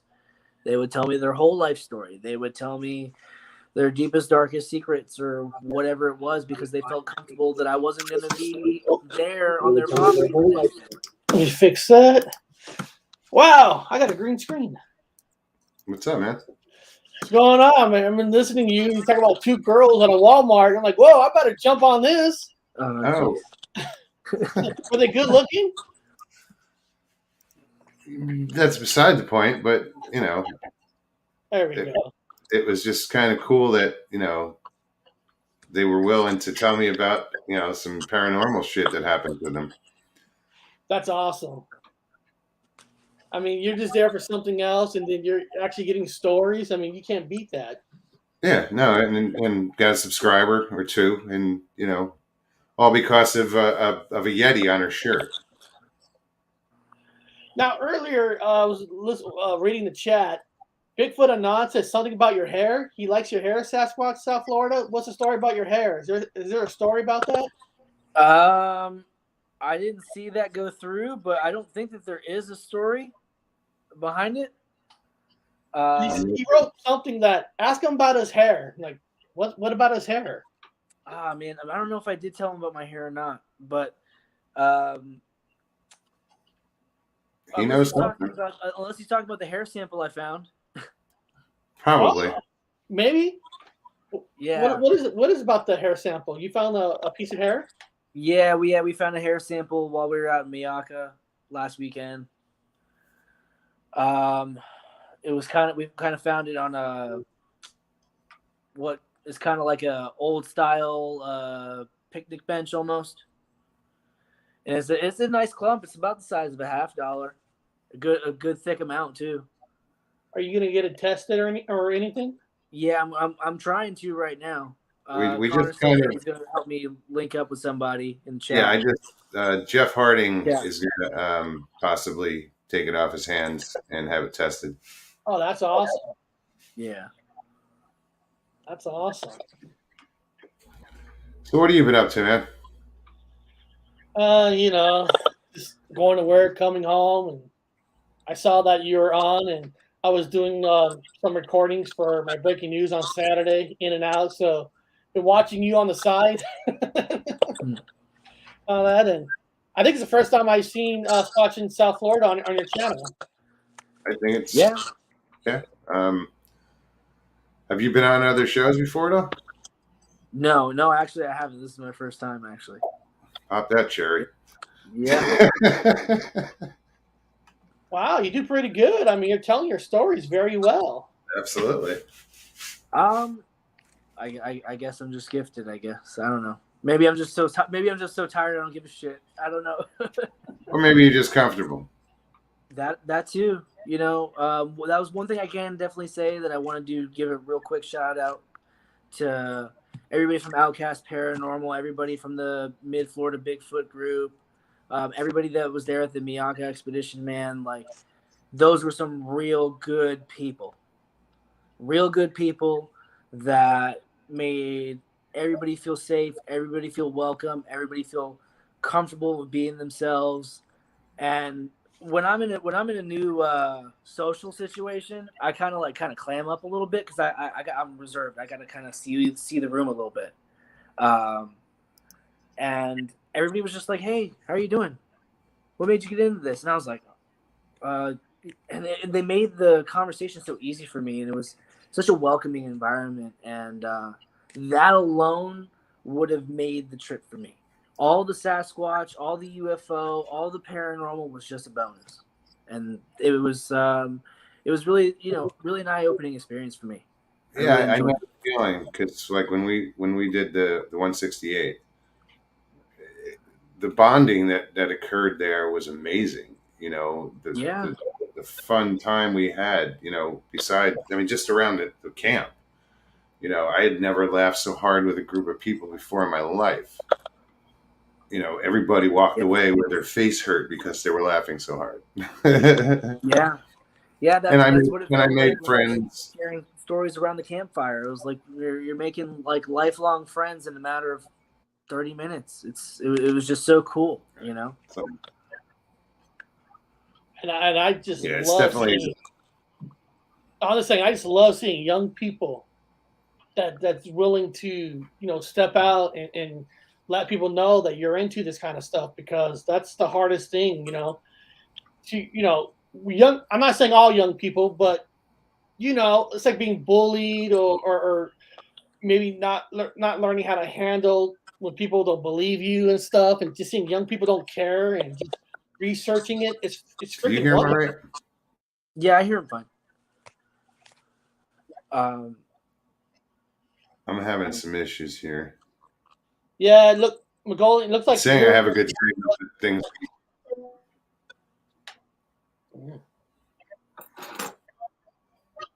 Yeah, you're breaking up a little bit on and off for me too now. Oh, him or me? Mose. Mose, yeah, you can tell. Yeah, his camera's getting a lot more fuzzier. Am I breaking up? Because yeah, you're freezing on air. Yeah, everybody's flashing on and off, so I don't know if the problem's on my end or. Well, hell. That sucks. No, it sucks. You don't know. It says I have a signal, guys. I apologize for this. No worries. No, so Squatch. I'm going to put you guys backstage. Let's see if we can figure this out. Can you hear me, Matt? Yeah, I can hear you.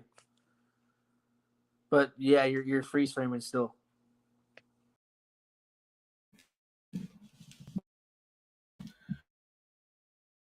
All right. Backstage, I apologize. I'm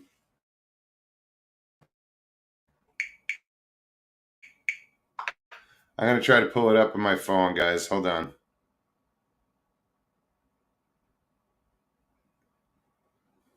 Sorry about this. Let me see if these guys are.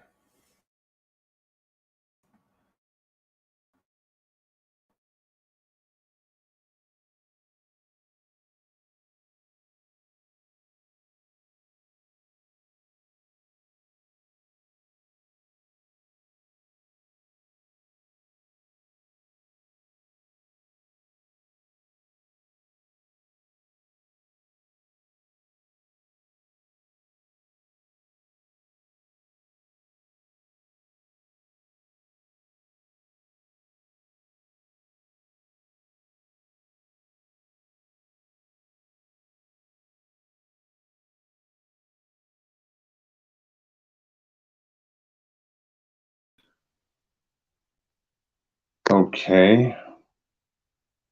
I had to switch to my phone, guys. I apologize. Let me go get these two guys. Hopefully they're still sitting there. Let's get you rolling back. There we go. Yeah, you look a lot better now. A lot I had better. to switch to my phone, guys. No, Scotch. So when I'm listening to you, you're really into the paranormal, also.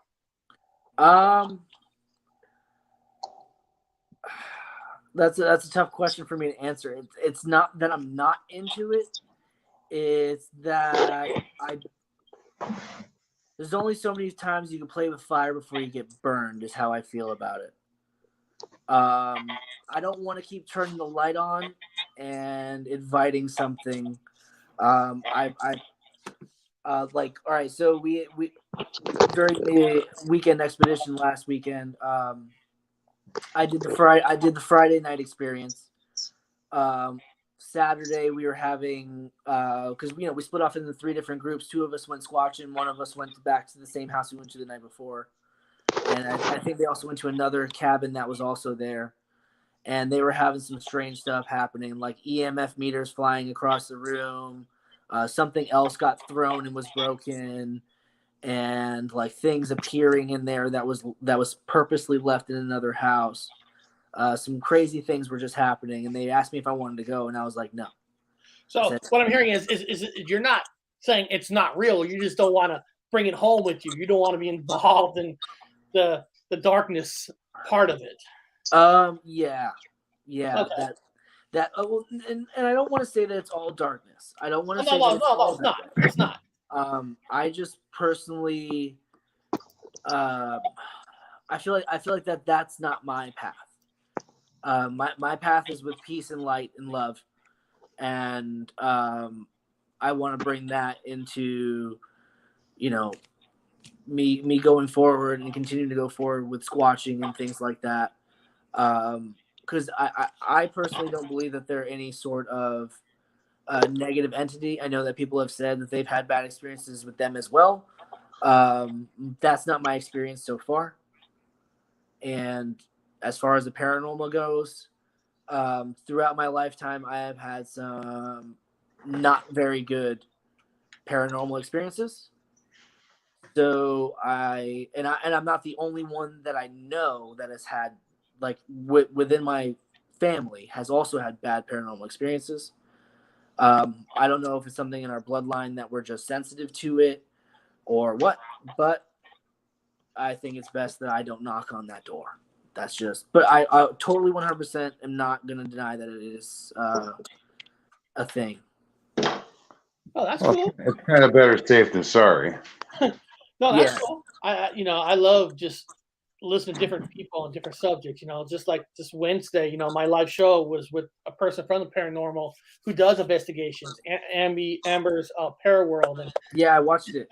I love hearing people's stories, and to me, I always said, the best researchers are usually, in my opinion, this is my opinion, is the paranormal and Bigfoot people, because the equipment, studying, going out there, trying to bring evidence. It's just something. It's freaking wonderful, and I love listening to different people on what tools they use. What do they feel? It's amazing that some people, like you said, some people can feel there's something out there more than others. It's just intriguing. Yeah, it's I definitely agree with that. It is a very cool thing to watch everyone's personal journey, because everybody has their own unique journey. Yes, everybody is very much more similar to each other than we think, but everybody's also super unique at the same time, and it's a really beautiful duality if you take the time to watch it. Yeah, exactly.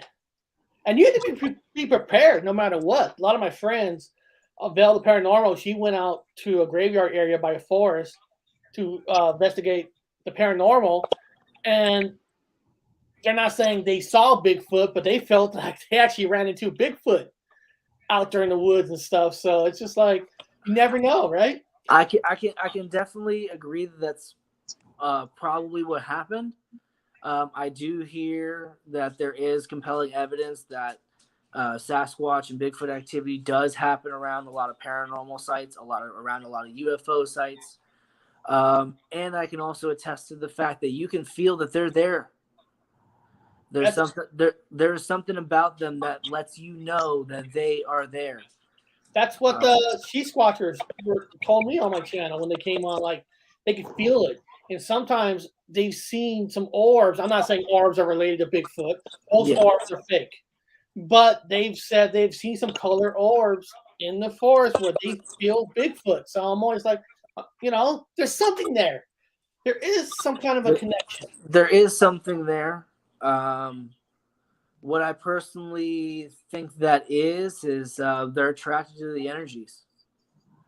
Anything with high energy, whether it's negative or positive, I think that they can feel that, and I think that that's something that they move through and something that attracts them.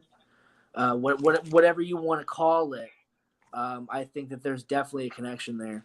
What that is, I think we might not figure out what that is in my lifetime, but I sure hope we do. Oh, hey, my cooked camouflage. That's cool. Well, just it's a lot to take in, and it's a lot to, I'm just trying to prove that to myself that they exist. Excuse me, I'm walking around, guys. I switched to the phone, so now I'm mobile. No worries. I just want to know they exist. That's where I'm at. I want to see one. People say be careful what you wish for, but I think I can handle it. I know, they tell me that all the time too. Hey, wish what you wish for. Stop playing with the Ouija board and stuff. But it's like, I want to see one so bad. I'm willing to try anything. But like you said, you might be asking for danger. Yeah, I mean, I don't know that I'd go to the Ouija board to do it, but I've done it. I had noise canceling headphones on that night, and I felt the EVP code inside of my headphone and like over across my ear and on the back of my neck. And for me, that was enough. I was like, okay, all right, I'm cool now. I got my experience. When are we getting out of here? That was enough for me. I was like, no. My mom really wanted to go to it, and I wasn't going to let her go do it alone. So I was like, oh, man, I guess I got to go. And, of course, I get there, and a whole bunch of stuff starts popping off. And I'm like, oh, man, I knew this was going to happen. I think the spirits and stuff, I think they don't like me, because if I walk in the room, nothing ever happens. They're gone. I must be like the bad mojo or something, like, oh, fuck this guy. Let's get out of here. You must have a neutral energy. They can't feed off you. I must. I'm like, damn it. Why can't I see anything? I did some investigations on like the ship, the Queen Mary in California. We went to California. We spent the night there, all that, wanted to catch something. I even took my kids out on a ghost hunt, because I heard that sometimes kids can see things that you don't. Now, don't get me wrong. Don't act like, what a bad man bringing his kids out. But use bait. use my kids as bait, and of course we didn't catch nothing. Hey man, it's all right. I use my kids for squatch bait every once in a while. I'll admit it. I will. But I mean, my daughter has been watching horror movies and ghost hunting type of stuff her whole life with me. So we started that when she was 4 years old. So it's nothing like she's scared of. People say you shouldn't let your kids watch horror movies and all that. They'll have nightmares. My kids never had nightmares. Why? Because I started them on it from the beginning. I made sure they know fantasy from real or fake. Yeah. Now, don't take good parenting advice from me, but it's worked for me. So now my daughter watching horror movie. Dad, that sucks. That's not scary. I'm like, Mr. Lee wanted to know if I was going to sing or not. I could not. What? Sing? You're going to sing? What? Yeah, not tonight. Are you? I'm serious. Are you a singer? Yeah. Do you play in a band or anything sometimes? No. I just I sing country music. I don't play any instruments. I've done like a lifetime worth of karaoke though. No, I've been to Nashville and did the Nashville scene for a while, and for like 7 months just to check it out. I've sung on here like twice just for shits and giggles. I don't know when, but sometime next year in 2022, we are gonna take a trip out to Nashville, Tennessee, because I always wanted to see it. Because I've heard that Nashville, Tennessee has become not just country anymore. It's where a lot of the rock and roll has trans they moved there. It's like it's the new Sunset Boulevard because everybody got out of LA. Yeah. Yeah, Broadway is pretty cool. Dallas is another place that a lot of people are moving to now. Texas is booming. Texas too? Wow. I mean, there's a lot of rock stars that's living in freaking Tennessee, Nashville now. It's just amazing how many. Well, it is called Music City for a reason. It's not just country music. It's That's major. what I mean. It's not just country anymore. It's everything. Well, it was always, had other roots than just country. But yeah, it's a cool town. It's a really cool town if you're into the music scene. Yeah, I can't wait to get out there and check it out. Yeah, I was there in 2008. It was an experience, because country died in the 80s. Squawky Cowboy wrote country died in the 80s. Okay. Country was reborn in the 80s. He's saying that because that's when country changed. Country kind of it's not the old, Hank Williams Sr. and George Jones. I mean, they're all great, but it's country was reborn in the 80s to me, I think. With Garth Brooks and Keith Whitley and Chris Ledoux and there were just Garth Brooks really made it popular on the pop scene, mostly in the 90s and above. Yeah, he got it where it was accepted on different mainstreams. It wasn't country. Now pop people can listen to country. I mean, he really. I know Garth Brooks takes a lot of shit, but a lot of people don't understand that Garth Brooks helped other people to start listening to other kind of music. He actually opened that up. It's like when I hate it when people make fun of 80s metal music, but 80s metal music has helped radio to start playing other kind of music out there. When I know it took some ballads to make the charts, but sometimes you need something to make the charts where people start listening to your music. And now you fucking turn on the radio, you'll hear everything. Because when I grew up in the 80s, you never heard Metallica on the fucking radio. But in the 80s and above, fuck, you hear Metallica on classic rock now. Yeah. I mean, it takes music and people to break down those barriers. Well, Joe says it's pop country now, and I get it. There are some bands out there and some songs where it is a pop country, but then you do have more traditional artists still that have that true country sound. Well, the problem that you have is, I know this gets a little nerdy and geeky, but in the 80s and 90s, you had what they call gatekeepers. Not everybody could have music, signed with record companies. So record companies and all that can decide what country music can be played or not.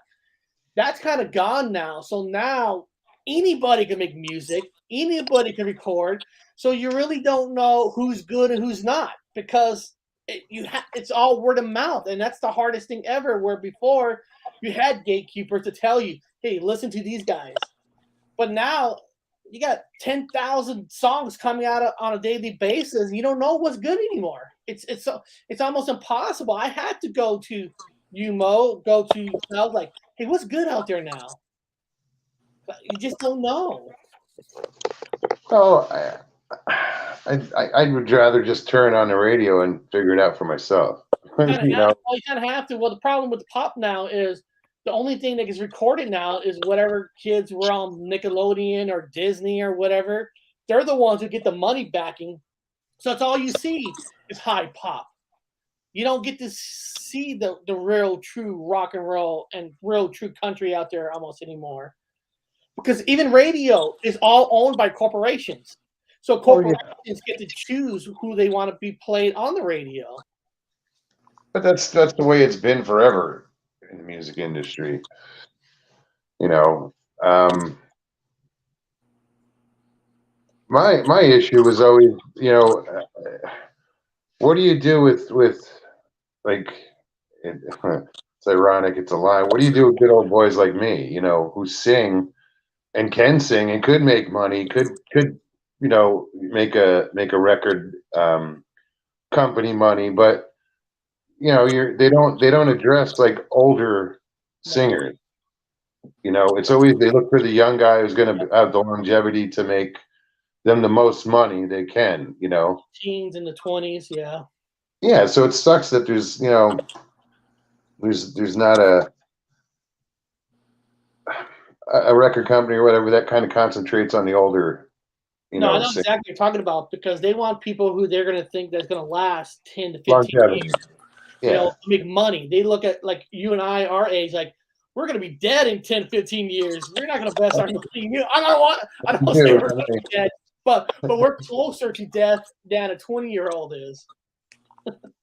Well, they want something that they can package and label and stamp and sell as a product that they can use. All right. Jeff, you got me on that one. Jimmy Johnson would disagree, but I guess there are exceptions to the rule. What is that? Mogian looks like Bob Seger. Not at all, dude.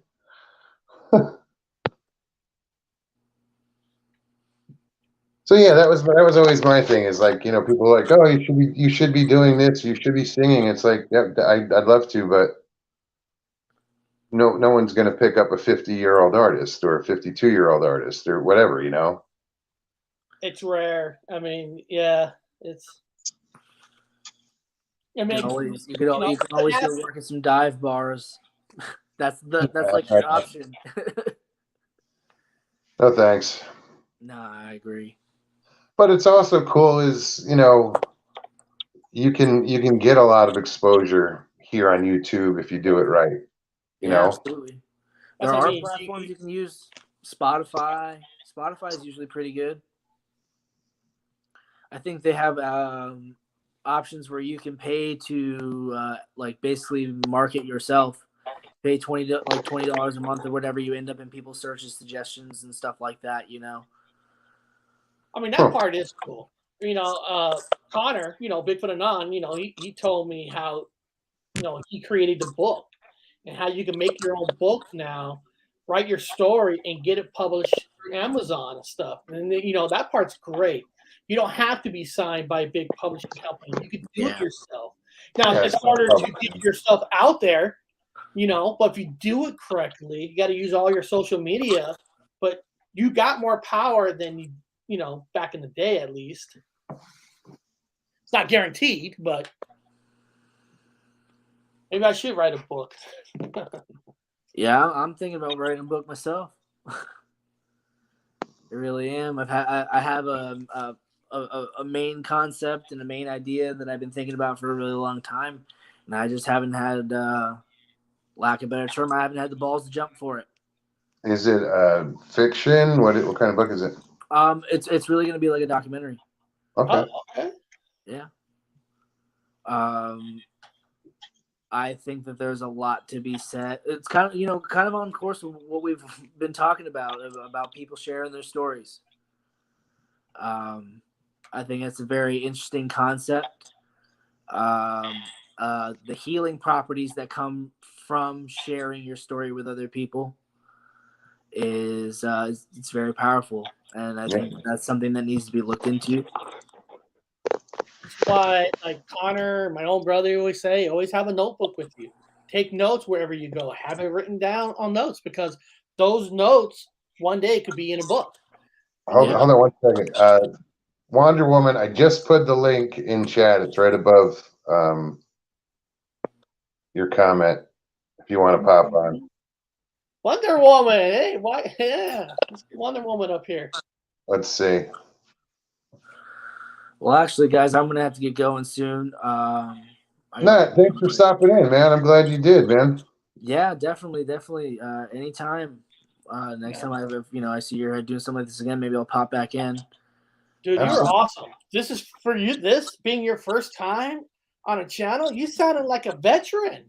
Well, all right. Well, if I'm going to be honest, I actually used to work in a radio station in high school, and passed legit air checks and stuff like that with the FCC. So I do know how to like publicly speak, but Fair enough. Other than that, this is my first time doing something on camera like this. So awesome. Thanks for joining us tonight, man. Yeah, cool. Totally, guys. Thank you for having me. If you ever want to get me on your show, Gypsy, just let me know, man. I'll come out there. Oh, that's awesome. That's awesome. I don't actually know. Does YouTube have a message bar that you can send people messages through YouTube? Well, I mean, like if you go to my channel, in my descriptions, I have an email address that I have. I'll send you an email. Send you an email. That works. Yeah. All right, guys. Well, you have a good night. Thank you very much, Matt. Take care. Be safe out there. Really appreciate it. All right, man. Bye. Take care.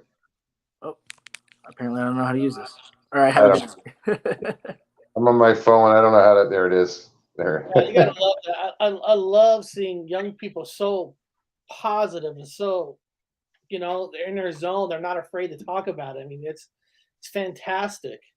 Oh, it's great because for so long, people wouldn't talk about their experiences, and it's slowly. Well, it's not even that slowly. It's coming, where people are willing to talk and they realize, when they come on YouTube and all these different channels that, holy shit, there's so many more people that have experienced this or whatever, And you build confidence from that, it's being great. surrounded with good people. And then when you go out in the real, I'm not saying this isn't the real world, but when you go out to your workplace and all that, you feel more confident because there's people who do believe you, who do back you up. We all still live in that world, the work world, where that people look at you funny, that you still can't talk about this because you're not supposed to.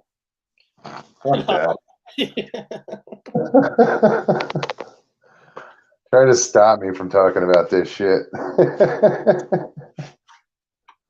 I love the reaction people give. They some are like enthralled. And oh, really, you do that? And yeah, others are like, oh, that's stupid. It doesn't exist. It's whatever. Okay, I know. To each his own. Well, I mean, some of the comments you would get from these people. Shit, go to fucking Reddit. Oh my God, everybody shits on you on Reddit. It's so amazing. Like, man, if you guys hate it so much, if you think it's so fake, then why are you watching? It doesn't make sense. I don't know. Thanks, Whit. Whit's a cool shirt. It's from the Skunk Ape headquarters down in the Everglades. Let me see. It's all fucking crooked. That is cool. Yeah, it's got it on the back too.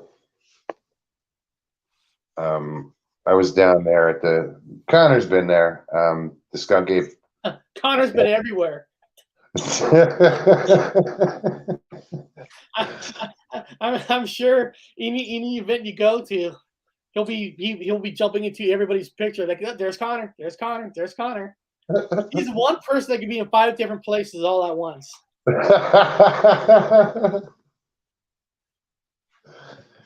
Yeah.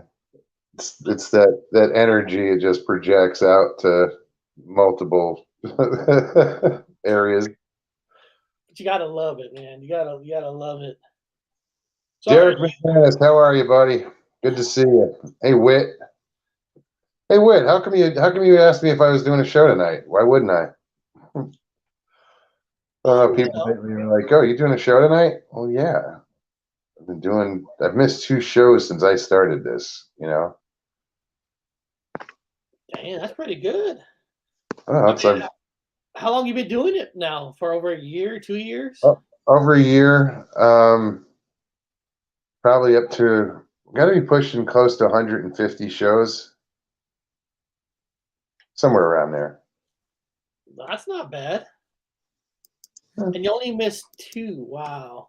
Yeah, one was in March when I was driving out here to move to Florida.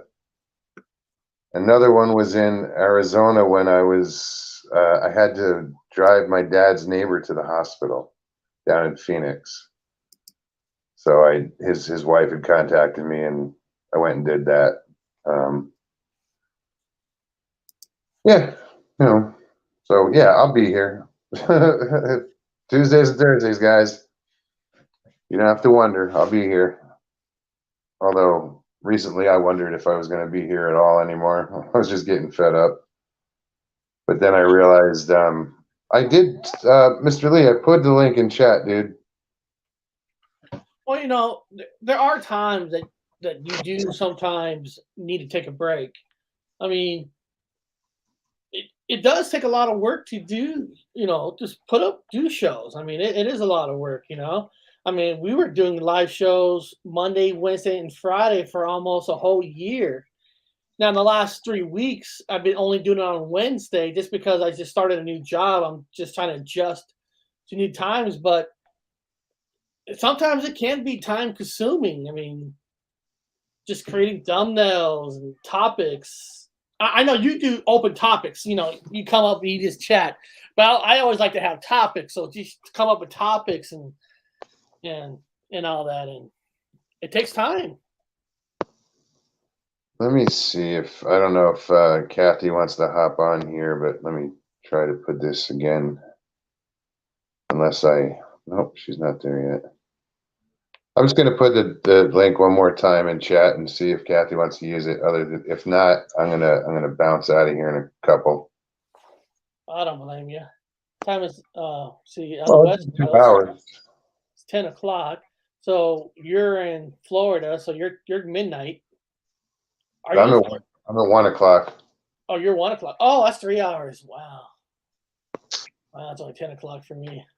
All right, Kathy, I just posted it.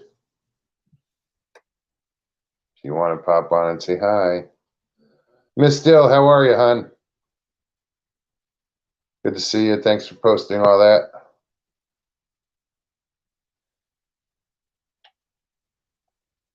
Cool. I appreciate it. But do you have any big events coming up that you're going to be checking out soon? Not that I know of. Well, hey there, lady. Hey. How you been? I'll be going to a Nerd Fest in 2 weeks at a Comic Con. Nerd Fest? Comic Con for 2 days. I might see Wonder Woman at the Comic Con. Doubt it. I thought I'd wear this over here for just a little bit, and then I thought, no, I gotta go with this. Yeah, I'm not thrilled with the other one. I could very like that. No, I feel left out now. I need a bandana. Where is mine? So how you been, Kathy? Well, I haven't been real great. I'm kicking. Yeah. It's good to see you. Kind of got sick for a little while. How are you? Good. Hanging in. So you caught all the fish in Florida. Now you're headed back to Arizona. Is that it? Yeah, I got bored with them. Yeah, you can only catch so many fish. They swim. You're moving back to Arizona, huh?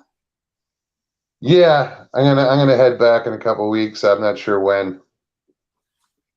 Oh. Just got tired of Florida? Yeah, I'm not thrilled with it. I love the beach. I love, but I'm not at the beach now, and I'm not thrilled with the people, the traffic. It's like being up in the Northeast again with palm trees. No, I can see that. When when I moved to Frederick, Maryland, after 1 year, I was like, fuck this. I want to get the fuck out of here. I go, I don't like Maryland. It was just, I'm not saying the people were bad and all that, but I didn't like, the environment wasn't for me. And I told the wife, let's go back to Washington. Yeah, it's just I got used to a slower way of life, a slower pace, and I came here and it's like it's jacked up, the way of life, the pace. So I was like, nah, no, I gotta go back and slow down. Well, and Florida's so huge. Huge? I mean, what part of the Florida were you in? Southwest. Southwest, okay. Now I'm in Central. Okay. That's the way I felt when I was down there in Galveston. I was working my butt off, and it's all a whole bunch of things to do, but I was working so much I didn't get to experience all of that. People were kind of different. So yeah. No, I know what you mean. I mean, I went back home. We used to go visit Washington, D.C., and after a while, you look at Washington, D.C., and you're like, this fucking city is ugly. It's dirty. And I'm like, how is the president going to clean up the freaking United States when they can't even clean up their own city? And we ended up going to Gettysburg more than anything because we're only 15 minutes away from Gettysburg. But after a while, Gettysburg gets kind of old, Sure. And I got tired of keep going to Gettysburg, and everybody's saying it's the ghost capital of the world. And every time I go to fucking Gettysburg, I can't catch nothing. Like, where's the ghost capital of the world? How come I can't see not even one ghost in Gettysburg? What am I doing wrong? Are we talking about ghosts now? They're talking about everything. Everything. But of course, everything. Yeah. I don't know why some people see him, some people don't. I guess I'm mad. We used to rather be on ghost walks, ghosting, and it's like, throw me a bone. Like, make something move for me. I want to rethink that. I know. But throwing you a bone. Well, Yeah. it's like deer hunting. You go up on a weekend and stuff, and you don't even see nothing. I mean, not even evidence of a deer. Makes you like, fuck, what a wasted trip. Rich Wonder Woman, are you stoned like me now? Stoned like me. That sounds like a good song. Come on, let's sing something. What do you want to sing? What do you want to sing? See, look, Stevie B says, I've seen them all my life. See? Yep. Some people can see these What you got? What you got? I'm not singing. You're not singing? I'll sing with you. Not tonight. What's a good duet? If I sing, I break the internet. Nah, I didn't prepare to sing tonight. I didn't prepare to sing the last time either, but You mean you did sing finally? I've sang on the air, yeah. Okay. Twice. Well, I missed that. Couldn't tell you what show it was. It was in the past couple weeks. The hell did I sing? Turn the Page, Bob Seger, and Gordon Lightfoot, If You Could Read My Mind. I did some of that. I used to play that on guitar. Oh, yeah? Yeah. That's a good song. I like singing it. It's it's kind of the message behind it is a little screwed up, but Did you say Sundown? I sing Sundown as well, yeah. Yeah, that's good. I like Sundown. That's a Yeah. good song too. Oh, Mr. Lee saying, oh yeah, sing, Mogi.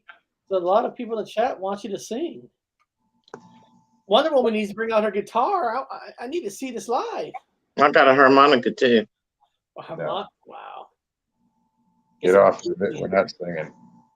Ain't happening. Not tonight. No, but we'll do it again soon. I'll you know, I just make sure I haven't gotten any, no strikes or anything on the 2 songs I did because I kind of put like the publishing information and everything in the description. So hopefully that was enough, to give credit where credit was due. And that was always my reservation about singing, was getting a copyright strike. Well, one song I like is called Shooting Star. And what is the name of that other one? Jukebox Hero. And they're just kind of karaoke songs, Sure.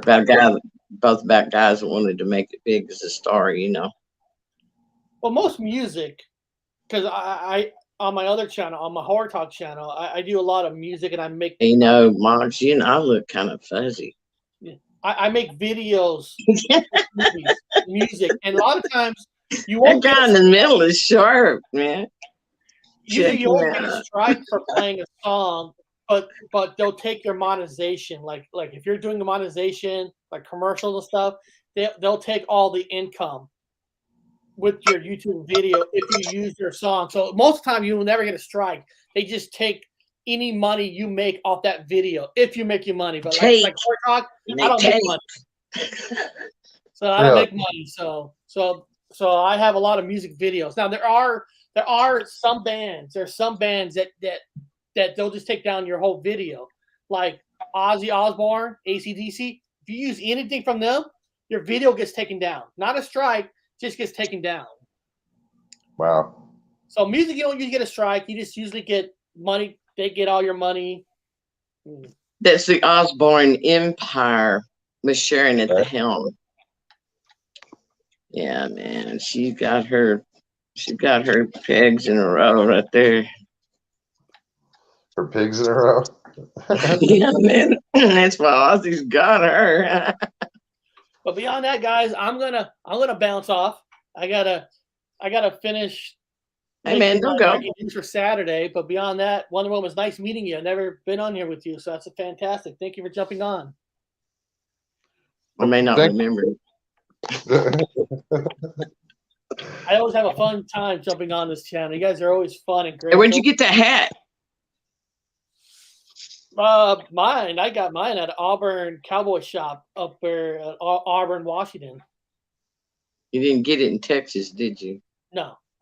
No. No, I'm on the West Coast. Sorry. What's wrong with the West Coast? You make the hat. The man makes the hat. That's funny. I like her. Thanks for coming on, man. I appreciate you popping in, saying hi. I always have a good time with you guys. All right, I'll talk to you guys. Awesome, man. Oh, I didn't do that. He popped You up. did that. I didn't. You hit that red button and got him out of here. I'm holding. Well, that doesn't matter. I'm on my phone, so I know I didn't do it. You're on your phone. Is that why you're fuzzy? Yep. I'm fuzzy. I'm on my phone. Yeah, I took my screen protector out because I thought it was clouding things up, and it's just a shit camera, I guess. Well, we're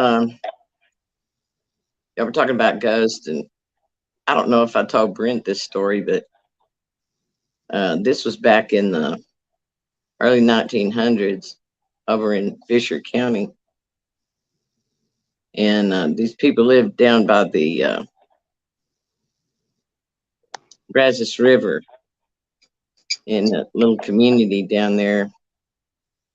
And they had sold the church that sat there and moved it about 12 miles north. So they went by wagon, and all the kids were getting ready Sunday morning. And the little boy, I don't know what his name was. The family was named Stevens. And he didn't want to go to church that morning. And so he tried to beg off and play like he was sick and everything. And they lived down in the scenery, down in the sandy lands down there around the river. And so his mama said, yeah, but you don't leave your room, stay in your room. And he played like he had a fever and everything. Well, when they get back, he's gone, and they search for him. And he's probably only about 6 or 7 years old. And they said that they saw his little footprints in the sand. Of course, kids went around barefooted all the time then anyway. And said the little footprints came to an end, and then these big footprints started. And the little boy was never found. It's called the little Stevens boy, is what they call him. But they followed the footprints as far as they could. They lost him down at the river. They lost the tracks at the river. So It's a crazy story. I don't try to get into too many ghost stories. I live right across from the cemetery. I never had any experiences in cemetery. Of course, I know most of them out there. They're my kin folks. But What was that? I said I know most of them over there. They're my kin folks. Oh, okay. Oh, well, you know what? It is. We are 2 hours and 15 minutes into this. It feels I like.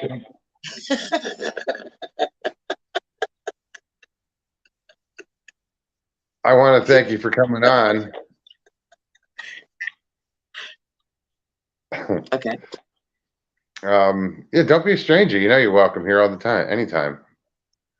Yeah, I've kind of been out of pocket for a while. Yeah, how you feeling? Finally got my bail. No, I'm just kidding. I've just been right here at the house. I didn't get arrested or anything like that. Well, that's good. Yeah, it's always good. Stay out of trouble. The alternative is sucks, man. But yeah, if you don't mind, I'm gonna put you backstage if I can figure this out, and I'm gonna sign off here in a minute. Let's see. Oh, I can. Okay. Hi, Captain. Thank you so much, Kathy. Okay. I'll see you soon. Like I said, don't be a stranger. Okay, you All right. put me back there in the box. I'm gonna put you backstage. All right, I'm not scared. Bring it. Here we go. Dun dun dun. All right, guys. I want to thank everybody for showing up tonight. Everybody in chat, you guys are awesome. Again, thanks for your support. You know, without you guys, I think me and Stevie would have been hurting a little more than we wanted to. You guys, such a huge help. Thank you for everything. I know Stevie thanks you. I thank you. If you guys are so inclined, you want to contribute to the PayPal account, help the show out. It is in the link. It's in the banner above the top of the page in the lower right-hand corner. It's hard to see, but it's there. I'll also put the link in the description. It's up to you guys. I'm not going to sit here and beg for money. Don't worry. If you guys like the show, please hit that that thumbs up, share it if you're so inclined. Also, if you're new, there were some new people in here today. Subscribe and let's build this channel up. All right, guys, it's that time. So I will be back on Tuesday. Whether I'm flying solo or not, I'm not sure yet. I have a feeling I will be, but it is what it is. Anyway, you guys have an amazing night, and I'll see you soon. All right. Peace and God bless, everybody.